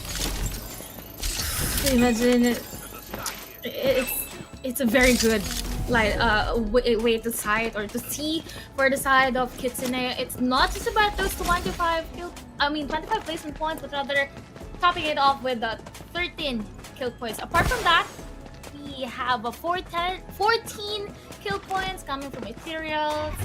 Ethereals, total 34, 4 points difference. Powerhouse Fanboys was able to land on 3rd place, followed by Built Dip Paraguys. So, what's the thing that's missing here? Mantas! It's very unfortunate for Mantas to exit that early onto our map number 3. And I'm telling you, with just that win and Ghost No Fear being onto the 11th position, only gaining 10 points, Kitsune is on a roll. Kitsune is on a position of favorability and benefit coming into game 4 and game number 5, and could definitely just turn the tides once again. It doesn't matter if they did not get any points coming from game 2, but if they stay consistent in getting onto those top 3 placements across the 2 remaining games, they might just be the champions if they want to, but it's definitely there's still a competition this time around. And apart from our round standings, of course, there will be changes. I think there is none. Apart from VSS being our top 1, their spot with the White Dwarf is just interchangeable. So this time, VSS has taken the topmost or the 1st place. Sienna still same for this rankings. Yeah, for sure. It's pretty much a staple at this point, especially into the grand finals where every single one wants to play for placements. Well, at least, hopefully they want to go for placements. They need the Sienna. And just a statement here, 15 times picked into the prior game. Every single team went for Sienna this time around. All of them. It's a recipe. They need to have that. Young as well, 13 times, and then the dark side is just interchangeable with a Maggie. So there are those 4 spots that didn't opt for a dark side, but of course, our MVP for our map number 3 is none other than a Maggie from Kitsune X Daichi. Mari with a total of 4 kills, 1,674 damage, and 26% of headshot percentage. Way back map number 2, how many is our percentage of the headshot? Is this 28%. 28. So it's 2%. Yeah, it's not the highest, but nevertheless, good Kitsune. Just getting those wins, getting those kills, getting 38 points in game 3 alone puts them at a good spot out here in the grand finals. The competition is so high here in FPC, and really excited to see game 4, game 5, because these 2 next games will be the statement, the decider on who will be the champions for the PC division. Even just for map number 4, it's already a momentum booster, or could be a breaker for everyone, because considering that you don't have enough, you haven't secured a map. But if you are not that sure of your kill points, and I feel like we can already see the numbers, and of course, as the line would like to say, stats don't lie. It's a matter of numbers, it's a moment. So of course, we also have the redeem codes for our viewers as well, because you helped us reach our 2nd level of milestone, 800 views. That's not from me, that's from Fortnite for you. So make sure to redeem that. 30 diamonds. I thought you were going to say that's not for me, but I'm going to give some of you guys as well. But joking aside, kidding aside, we have 30 diamonds giving away, of course, care of the Farlight 84 teams. Thank you very much to the viewers on the home for supporting, for reaching that milestone, and also the Farlight team for giving this code away. But going back into the grand finals team, we're down in the final 2 games remaining. And looking at the standings right now, with the performance across the board, Ghost No Fear, the likes of Built Dip, and the likes of Kitsune are on their tip-top shape. The turnaround that Kitsune did was unprecedented, but they're here to win it. They're not just here to play, they're not just here to joke around. Yes, they might have lost game number 2, but it doesn't stop them for resetting and taking the top 5 position from the top. That's actually good. Especially if you have the heart of the champion, you need to go back. You need to have that reset and go back to your shape, go back to the game design as it is. What I'm really after for, apart from a Kitsune, is the performance that we have witnessed coming from a Ghost Reborn, No Fear, because it seems like they were the ones who got, who was unlucky onto our map number 3, because that was the first time that they have exited the lobby early on. I feel like they have landed onto 11 or 11th place. 11th place, yes. It's very unlikely for Ghost Reborn, No Fear to experience that thing. Oh, for sure. Map number 1, top 2. Map number 2, top 3. Map number 3. I don't know. We can't. I just can't say it. Top 11 placement, and I guess this is just the unfortunate thing, or well, at least the essence of Fortnite 84, or in general a battle royale matchup, a battle royale game, is that these things are inevitable. Some of the situations could change the tide of a team in and of itself if they want to play aggressive, and some of these teams as well could go into the same drop point and contest the bestest teams or the winningest teams here in FPC, which would definitely change how these teams will play it from time and time over. But looking at it for the past 3 games, the drop points seems to be similar overall for each and every single team that we have here for that. And who's going to be on to the top of our first standings? Still Battle of the God. Interesting. Still Battle of the God. Regardless. Yeah. But it did not change though, which is very interesting, which actually just means that Battle of the God was not able to get any kills in game 3, unfortunately. But still, it was able to our Ripper. And going back, we have now new compelling players. We have Amari, Peanut, and those players from 2319 who wasn't present here. Yeah, a couple of teams, a couple of players now rising to the Reaper standings. But Battle of the God does not want to give it away just far. But after the Reaper standings, of course, this is what I'm excited for. What is the current situation of the overall standings for these teams? And it looks like Built-In Paragon is sitting on top with a 1 point difference to the top 2 team that we have right now. Ghost Reborn, No Fear, sitting at 71 points. Though they are still left uncrowned, they haven't bagged any map. Consistency when it comes to their kill points is there, but they cannot stay lax. Knowing that Kitsune was able to bag that 25 points early on, maps 1 and 2 in, we had Kitsune on to the 7th place, but now with a huge boost of 25 placement points plus the 13 kill points that they were able to bag onto map number 3, they rose up the ladders. They were able to land onto our 3rd spot. So if ever they are going to secure another map, be it just being on the 2nd place at 20 points, to be enough for them to finally climb up more, be it 2nd place or being our 1st place. Okay, here's the formula. Now that we've seen the top 3 teams, after those 3 games, they have to play efficiently. They have to really just stand out and play disciplined. Because the thing is, they are not the ones who is pressured to gain more points because they're already sitting at the top 3 spot. It doesn't matter anymore. Ghost No Fear, Built-In Paragons, and the Kitsune is already in a good standing. They just have to remain and retain their standing and their consistency into game 4 and game 5. It is the teams that is below them that needs to hunt for kills. Yeah, and speaking of which, we still haven't witnessed yet from a powerhouse PC, Akila, and even West Family. Yeah, it's going to put a lot of pressure on the shoulders of these teams, the dependence of their fans, the dependence of their own players and organizations. Is up to them to turn the tides and the script around to take the win for game 4 and game 5. We'll see, but we are going to take a short break for now here for the grand finals before we jump into the next game.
create your saga.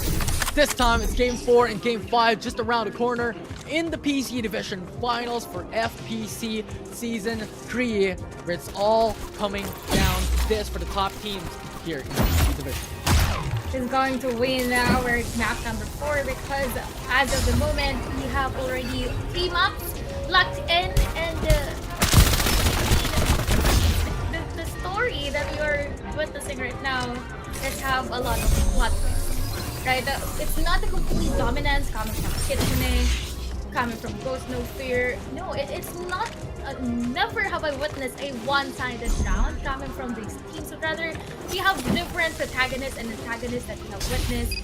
Ghost No Fear, despite the fact that they weren't able to land a map for themselves, still they have the higher score line. They were able to land second placement out of the 3 maps they had.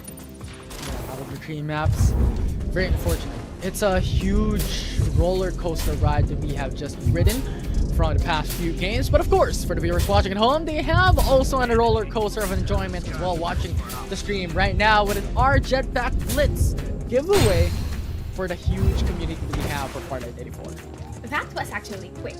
We just gave away our diamonds early on, and right now, thank you so much for helping us reach our 3rd milestone. And of course, there's still more. We already gave away a jetpack next to the trail, and of course, a capsular skin for everyone to enjoy.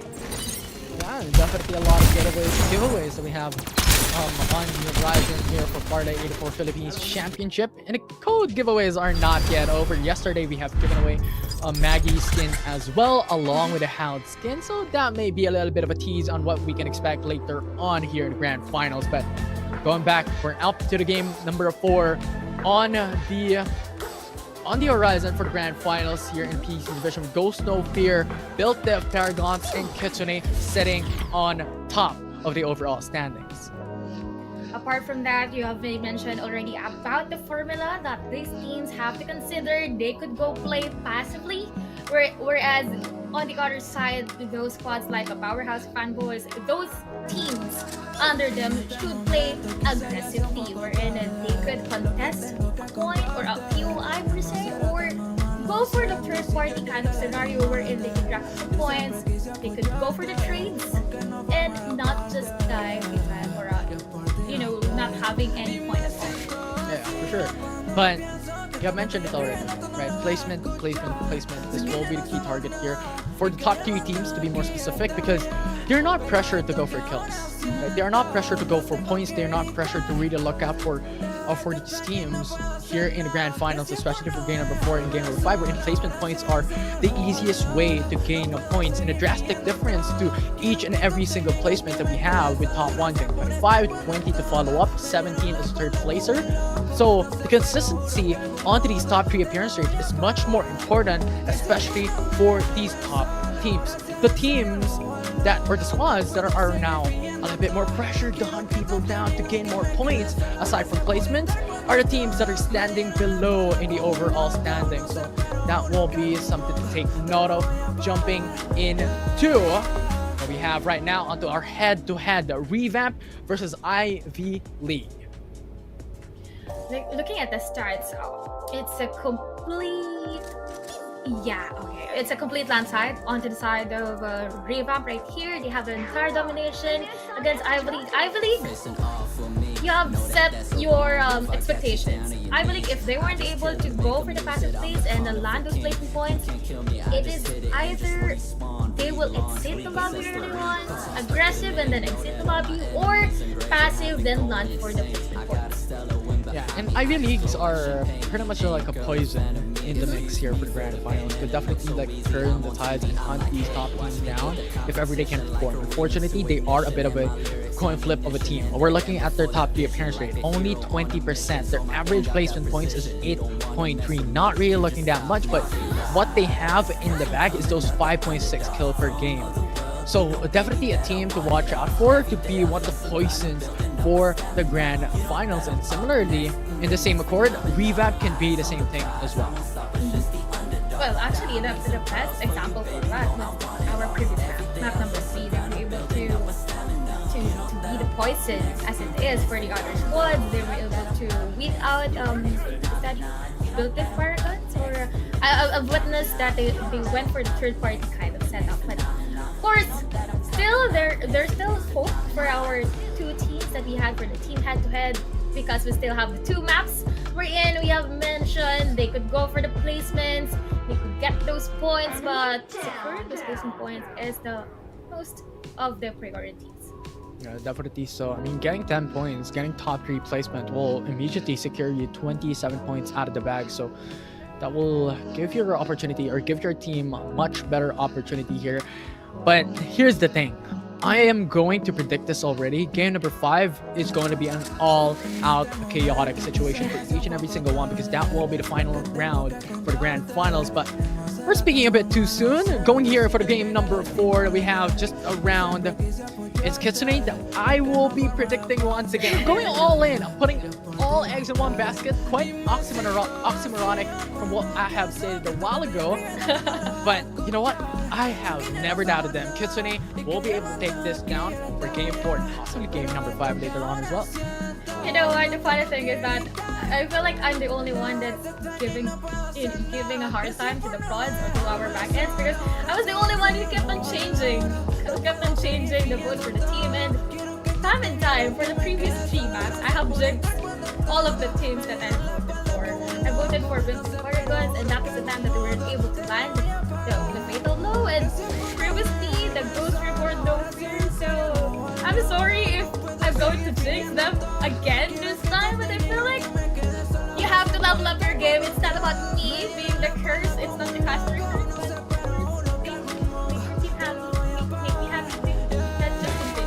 But you know what? Since if you are the curse, and if it's real, if the caster curse is real, can you vote for Ghost No Fear as well? So that could really just rise up to the top 1.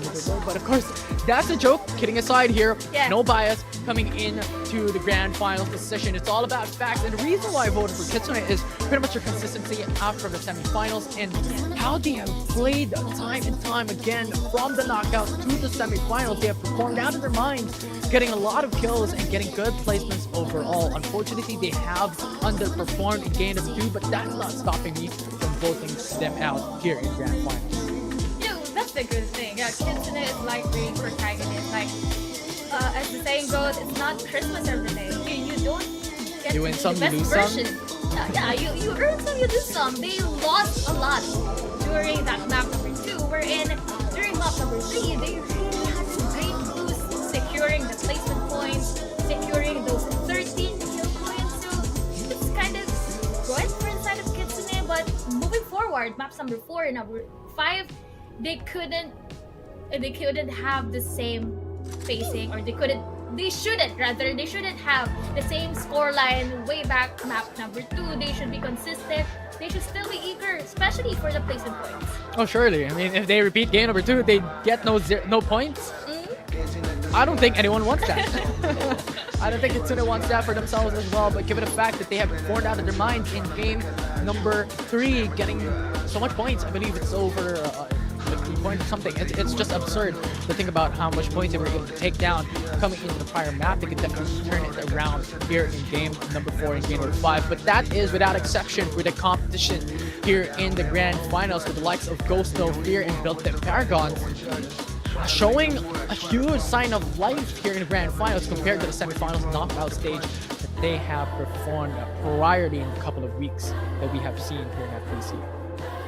You know what? The teams have changed their pacing as well. Time and time, I kept on mentioning about Maestro being aggressive, and even the lineup. He changed from being a dark side way back qualifiers, way back knockouts. Right now, he's utilizing the Maggie that he was used to using way back season 2, relying onto the jetpacks, onto the mobility that he does have. But right after that, you have to consider as well the passive type of gameplay, because that is how they were able to ban our round number 1. Yeah, and I love how you talk about different teams as well, aside from the top 3, because I want to talk about Powerhouse this time around. They were the first team that had utilized with Freddy into FPC PC division, and that just speaks their adaptability into this matchup, adaptability into the compositions that they are using in the game. And even then, just a while ago, in the prior games here in the Grand Finals, they have used Freddy as well, with AIM and DJJ being the attackers for the team. So we'll see if they can adapt into the situation, come back here in game number 4 as we are jumping once again to Sunderland round for the Grand Finals. Will we be having a 2-pit this time? Or another squad will introduce themselves? Or Kitsune will take this game as we head on our first one we have right now, which is at the moment.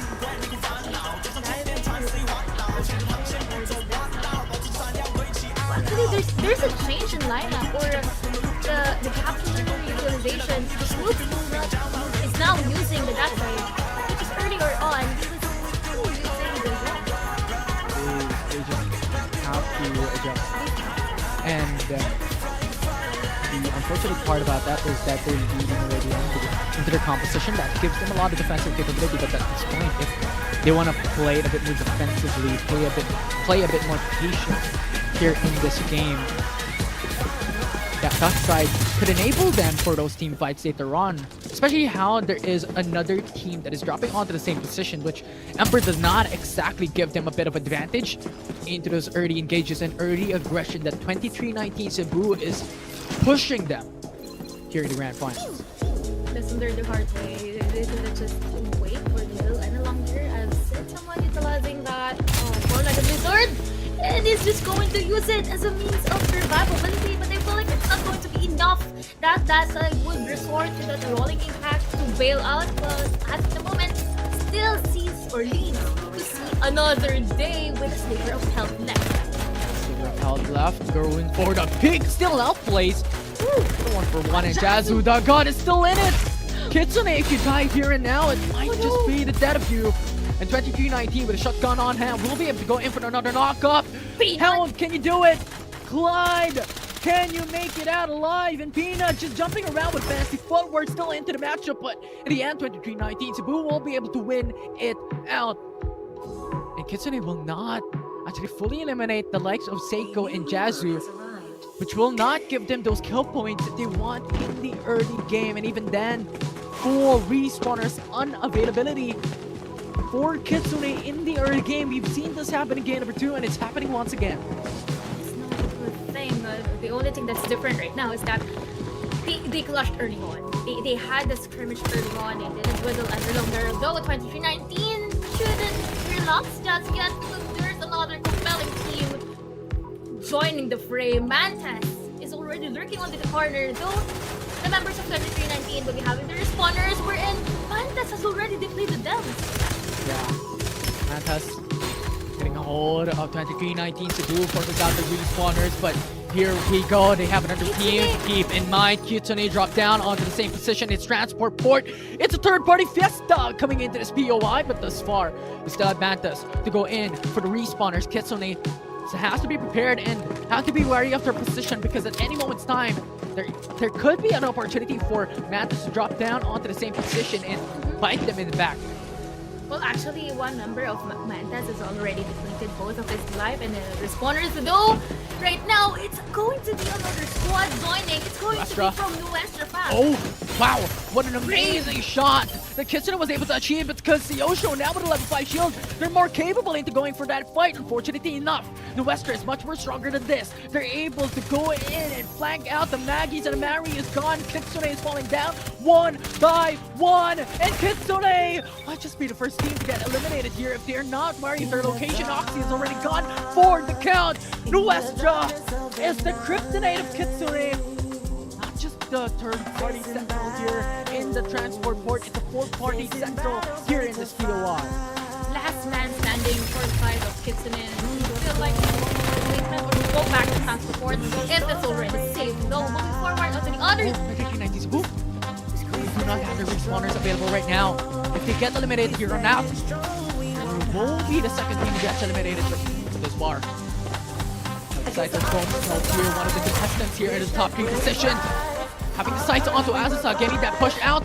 Going from behind! Ghost no fear, as easy as that, gets 4 kills. Back in the lobby, and this Hunter Picross is being activated as well.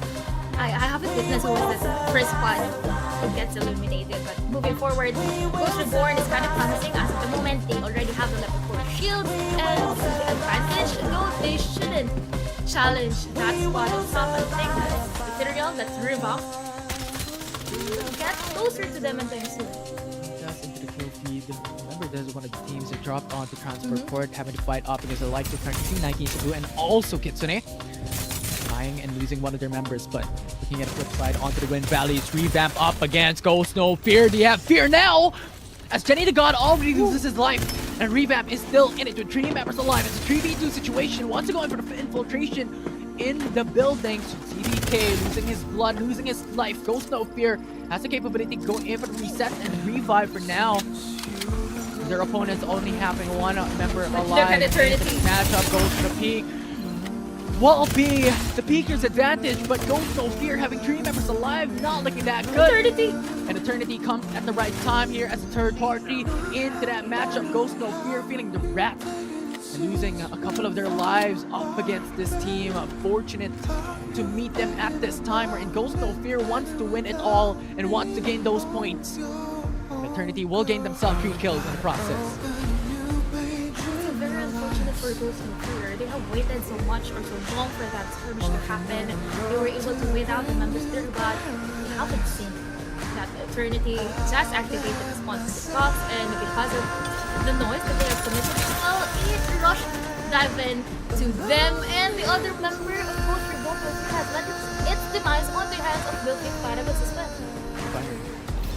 BC up against their opponents here. Goes for the Summon Crush. It's a perfect time for them to be able to go in for the push. Dale Cobra get knocked out already. So it's a 4v3 situation. Make it a 4v2 with Singod already down. Dream PC just trying to stay alive here into the rooftop. Brings down Gilly Jelly. 7 kills already for Dream PC. Having the Dream still alive for the team. 7 points immediate succession in the early game. Puts them in a very good spot. And then the great shuttle there is not to fight any longer, just to retaliate as of the moment. Though moving forward, Dream PC go after that member of Aquila and KGA. It's going to be safer. It's going to go back to Refinery because that is well guarded already.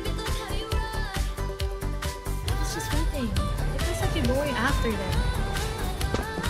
Possibility. Powerhouse right now. To get a hold off, built the Paragons. But Aim is turning around, looking for him into the 2nd floor with a jump. Not having sights. Don't be Paragons, our god. Just stay still. Sit like a rock. Don't act like anything. But right now, our god is in trouble. Are you going to help your teammates out, or are you going to stay alive for long? Play for placements this time.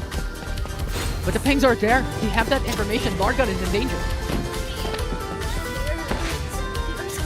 They have a different different compounds covered, but the numbers game is really at the advantage of Powerhouse PC, and I feel like that's going to be it for Largod. Paragons already down to the last 2 members. We're in Powerhouse PC, slowly but surely getting those kill points that they need. Because again, they are at the 4th place. They haven't bagged any victory yet, and even their kill points is not that astounding. You have 3 teams already eliminated. As far as I have no clue who those teams are going to be a while ago. Kitsune lost so much members, so much players from this squads from this team a while ago. So this could be one of the teams that got eliminated early on. Revamp, only 2 players alive for the team. 2 players alive to be able to keep their teams alive at this point. Patience is a virtue. Patience is the name of the game. You have to play for placements, and you have to play a bit more disciplined if you want to go into the top 5 position.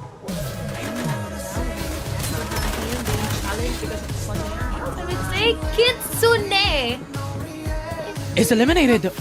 They're gone. That's the last member for Kitsune.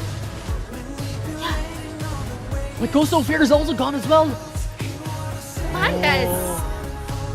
Oh, the tables have turned. Now built the Paragon is in a good position to be able to keep the top 1 placements in their favor.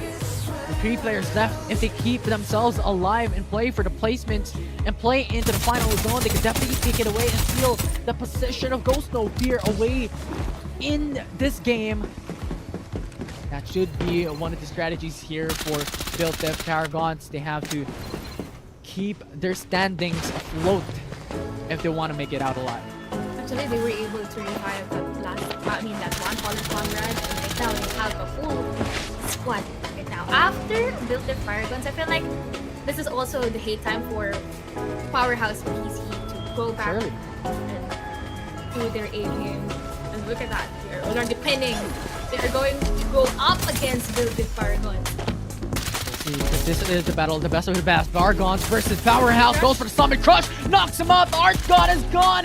4v3 situation in favor for Powerhouse. PC and Masco. Another 1 player down for the count. 4v3. Powerhouse is trying to look for the last member here for Built Up. Paragons trying to run away. This is Sienna. If they let him live, this could be the opportunity for Paragons to stay alive, but goes and beams him down. And Powerhouse PC will come out on top from that engage. Looking on the flip side into the Sunderland Realms. It will be Eternity having to battle another team here with only 2 players alive for the team. And as they still a full 4-player squad into this engage. And Azraid having to battle up against Eternity. Butcher is gone. Butcher got butchered. And Shivas is also eliminated. Eternity is already eliminated as well. So we have a total of 4 compelling teams that we keep on talking about earlier. Those are out of the equation, Kitsune out of the equation, and even Eternity, 2319 Cebu, and even 2319 is still up for the calculation. Even Dream Easy that did stay that much onto the refinery area and actually being taken down by 2319 by Supremacy.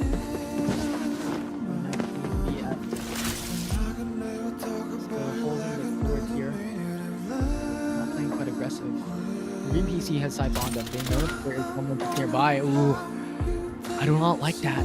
They just have given their position. They have just given that information away to Dream PC. There is someone onto the towers. There is someone into high towers here into refinery. Not that the best move they were able to do that. 2319 taking away the sponsor boxes might just lead them to snowball this team is super good. You don't just activate a sponsorship box if you are not confident of the skill set of the loadout that you have right now. And after 2319, we also have Westerfam that is actually having a passive type of gameplay as of the moment. They have the level 6 shields already, and they are covering all of the angles that could penetrate their defense anytime soon. But we have Iraka Tarantula coming from Aquila and PGS. Iraka Tarantula could go for that extra Codm far away, but they could stay here for such a long time because the thing is the Western Pubg have level 4, level 5 shields in their favor. So all inside of those, and all inside breakdown will be the Western who has that massive advantage. Although I like their position here. It's apart. 2-1 at the Western end. Whether it comes down to a difficult situation, they could rely on their late game insurance. Fernando Western is moving forward into pushing down a XP. No one feels left. Will still be able to go in and out of that fight and to restock him. On that time to be able to go and reset the Westra. Still going in for all in engage. There's Bar still on the dangerous position. Maggie with 1 HP left. Still alive. Another clutch, another sliver of health from that Maggie. Remember early on that he was that same Maggie that the members of the family did not. And though Powerhouse PC is going to join the party that we have right now, though they haven't committed yet, they haven't bridged the gap yet, though it's going to be West and this is going to get closer to them. That flank game goes down. Wester was able to take away one of the best players here for Powerhouse. Knocks up as well. Summon Crush. Not enough for Folk to be able to survive that. And now BJJ, the only one that's standing here for Powerhouse. No more shields left. Still pressure is in. But Isiana still standing here for the Westra. It's a 1v1 situation with BJJ still standing Fort still alive here. Westra with Brave on his side. BJJ left on his own side, and Westra will be able to take it away, take the win across the board in that team fight.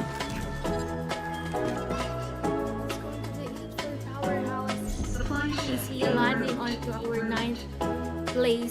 Though still, I feel like Nostra fans still have the time to revive their fallen comrades because there's no squad that is totally close to their location. Aquila and 3GS, on the other hand, would give up this position because it's no longer part of the circle. They have to retain as well, but apart from that, Azrate does have 7 kill points, level 5 shields already. It's kind of pretty I think.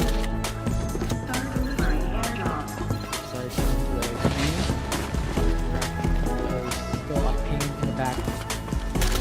We have the full flip flank position here. 1 more HP left. We'll be able to go forward into a different location here. The reposition coming from AXG is much important here right now. Lester has to be wary of the position as well because at any given time can still be AXG that can count them with this 2-2 split. They still have the Sienna into the equation as well, so if their team counter is a difficult situation, they could just rely on to Sienna to delay it and have that Sienna battle later on.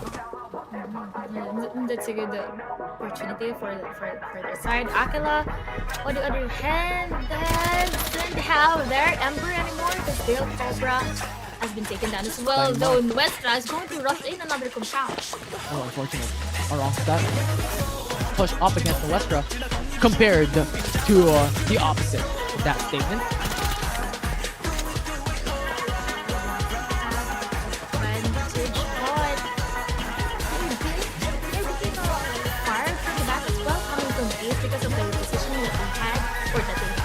Early on, not really a good spot. However, they were linger that much onto the outside of this profile. They have to make a move. They have to decide, are they going after Wraith as Wraith, or would they take the side of Azusa esports? Because again, we've witnessed it early on that some members of Azusa is just lurking onto the corner.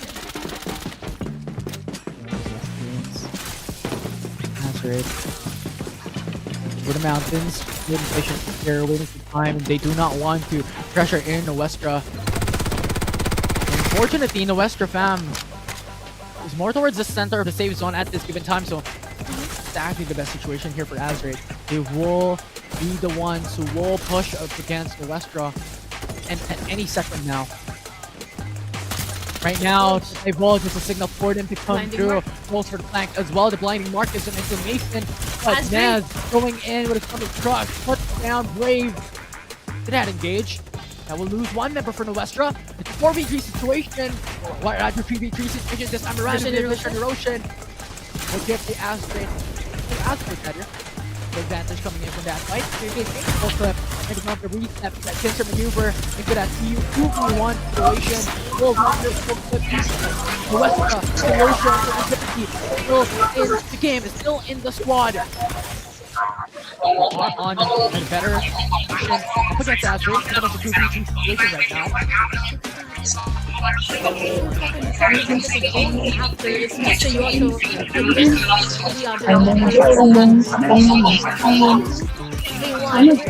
the other squads are just playing the med-kill strategy. They're just lurking in the corner. It's going to be Sienna versus Sienna later on, but Yoto is doing his thing miraculously. Yoto goes down. But is deleted out from this map. Forward along with another squad here, but it's the Yana battle going forward.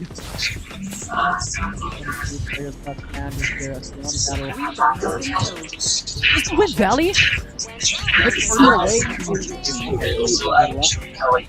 Med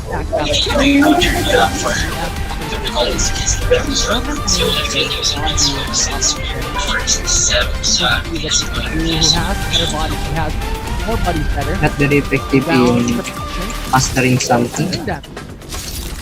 319 BF as his teammates lose their life. very nearby, and also Nuestra Fam battling in that location. Expectedly, 23-19 DS who has the better lead here. Actually, the other side affected, that could possibly help him survive a little bit longer. But yeah, going back, I haven't seen the squad on our minimap, which gives justice that, you know, this is just the tactics. Talking about the placement points over and over again. Like, they have settled to finally securing it.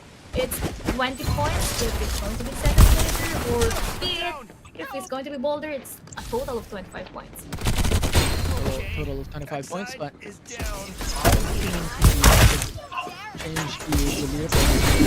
Pangit na baril yun, putang ina. I don't know who is the other team. Just currently sitting around here up against 23-19 BS. It will be interesting to find out later on. Surely, the opposing team more bodies here, very out in the open. Went down trying to walk around the map restoration shield. The only hope here for the opposition and the RAMPAGEx as well. It will be 23-19 BS. They will secure the top one position. Game 4, 23-19 by Supremacy name. Well, it's been the name even until now. Hindi ka man lang pumasok, Still, ha? no Saka ka pumasok, the ha? floor, Bakit sumabay ka? no giant. Kung nag-back up ka man lang sana baril, Struggle with 23-19 still. kaya sana yun. No giant. Binasag ko pa agad yung Or kanina. not plus 20 or 25 points. Yun So, papasok I'm kung binaril mo. that there will be movements when it comes to number 4 and downwards from the leaderboards from early on. 23-19 BS. Isang squad, ay isang trio yun eh. Outright Papalag pa ba? Poisons of Knockdown was able to Papalag pa, nandyan pa si Trey. best teams in the Ay, matchup. wag. The likes of West Di pa tayo. the likes of other teams as well, hoping for the chance to go into the top 1 position. But nevertheless, one of the notable scenarios that occurred there in Game 4, the Ghost No Fear Kitsune, and they even built this Paragons got knocked out very early on into that match. And even Mantis, I might say. Mantis did go to transport court and was, and it, has met their demise. And actually, they were down to 3 early on. Someone from Mantis died early on. I think that's Jolo. And then that's a very big disability moving forward in their rotation. Apart from that, sorry for the curse because I voted for both Paragons and they weren't able to win this round as well. Same thing with Kitsune from Infinities. It was really unfortunate because we were really hoping for these top 3 teams to play, but they're still going in for those kills. They're still hunting these people down. And I was hoping and I was thinking that Kitsune jumping into transport court, yes, they know that there is another squad just waiting around them. 23-19 for the duel. But I was thinking that initial drop, they get their shields of level 2, level 3 shields, they get their initial weapons, and now hide and scour in fear. And wait for the time wherein it comes down to the final zone and get those placement points. But it's 4 teams that dropped or went into the transport court that just, as you have mentioned, perfect statement that met their demise early on.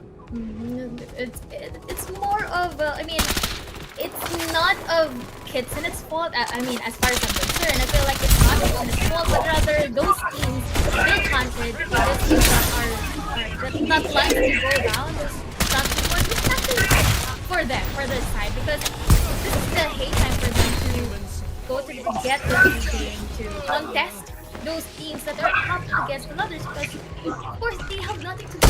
They need to drag them down. They need to get points for themselves. So it's kind of given everything. Definitely is kind of given coming into that matchup, but now with Game 4, all things are already concluded, done and dusted.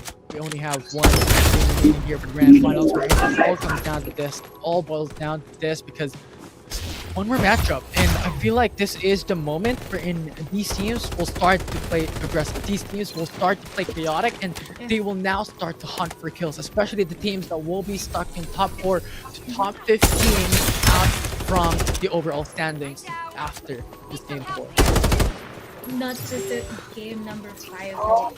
Game number 4 is kind of chaotic. I mean, it's a prelude to the chaoticness that's because again, it's not just about the big games. Though it's a silver lining for the likes of 2319 Cebu, 2319 by Supremacy. With our calculations, moving backward over map 63, they were landing at the 14th place, so securing that 25 placement points could give a huge boost to them. Maybe they could land as far as Yeah, it's possible, right? It's possible to land at that spot here for the grand finals or the game number 4 that we were able to conclude just now. But I'm really scared. I'm really scared for the top teams that we had just a while back. But I'm also excited for the likes of 2319 BS, which became such a dominating factor into game number 4 in that specific matchup, into that map against these strong teams. Even West Japan was not able to succeed in game number 4 up against 2319. So we'll see how 2319 became successful from the highlights here in game 4 of the grand finals.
Guess you could follow here.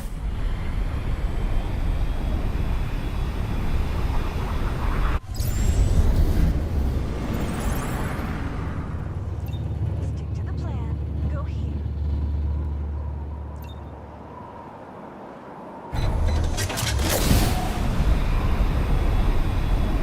They're attacking.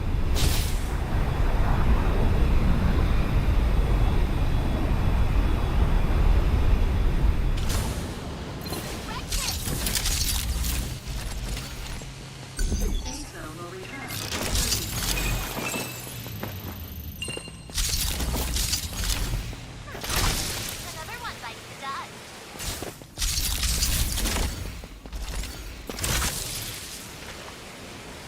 Hey,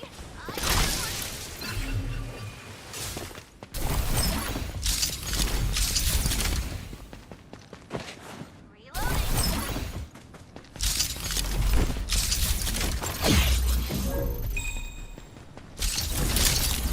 Using medkit.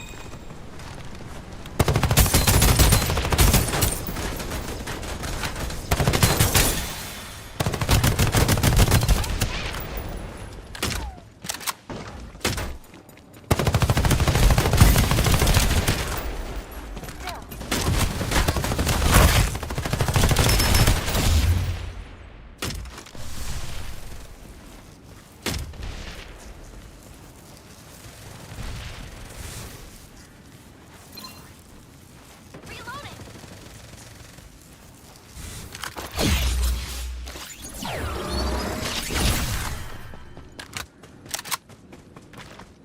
Music restoring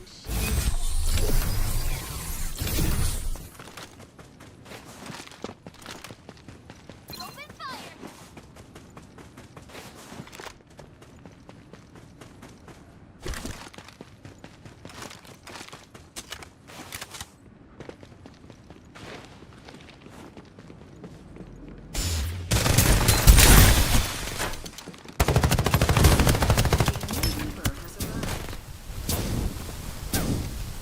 Another one bites the dust.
Danger!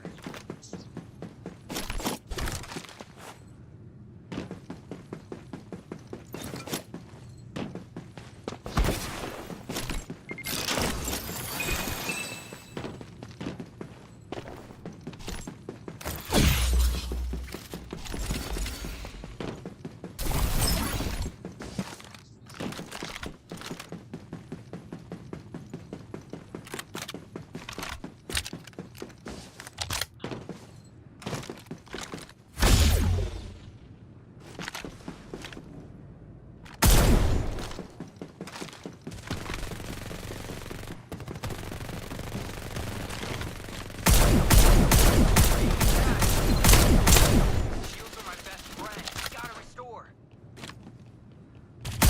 Ah, I'm down. Help me. Danger. Will retract in 30 seconds.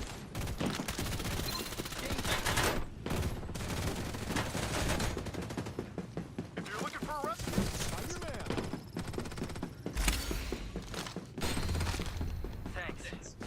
you ever need anything, just ask.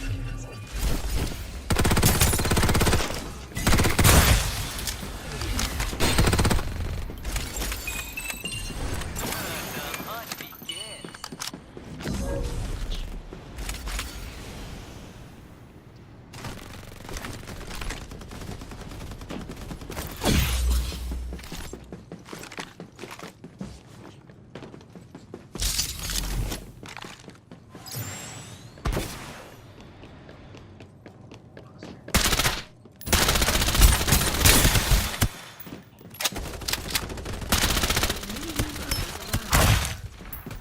I'm under attack.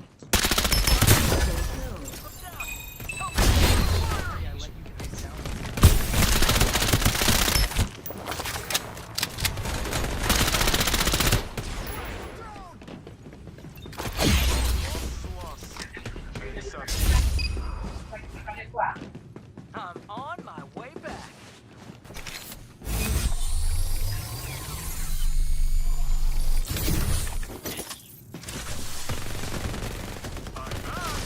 Anyone need help?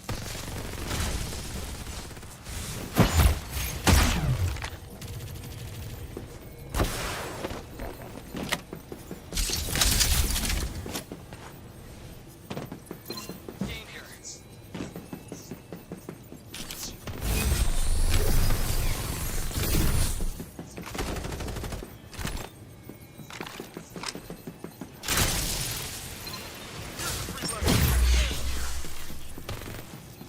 Shields are my best friend. Gotta restore.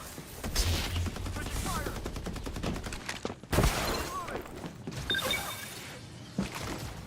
Blast! I'm down! Take care of my sparrow.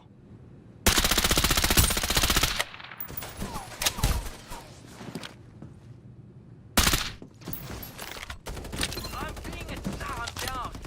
Help a real warrior. Failure head on.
Evacuate from the fire and respond on the battlefield.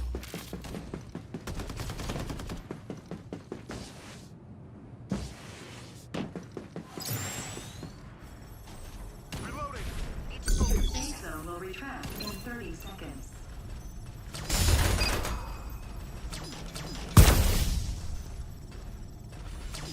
Come on, my I'm under attack. Your eyes open.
Rejuvenation.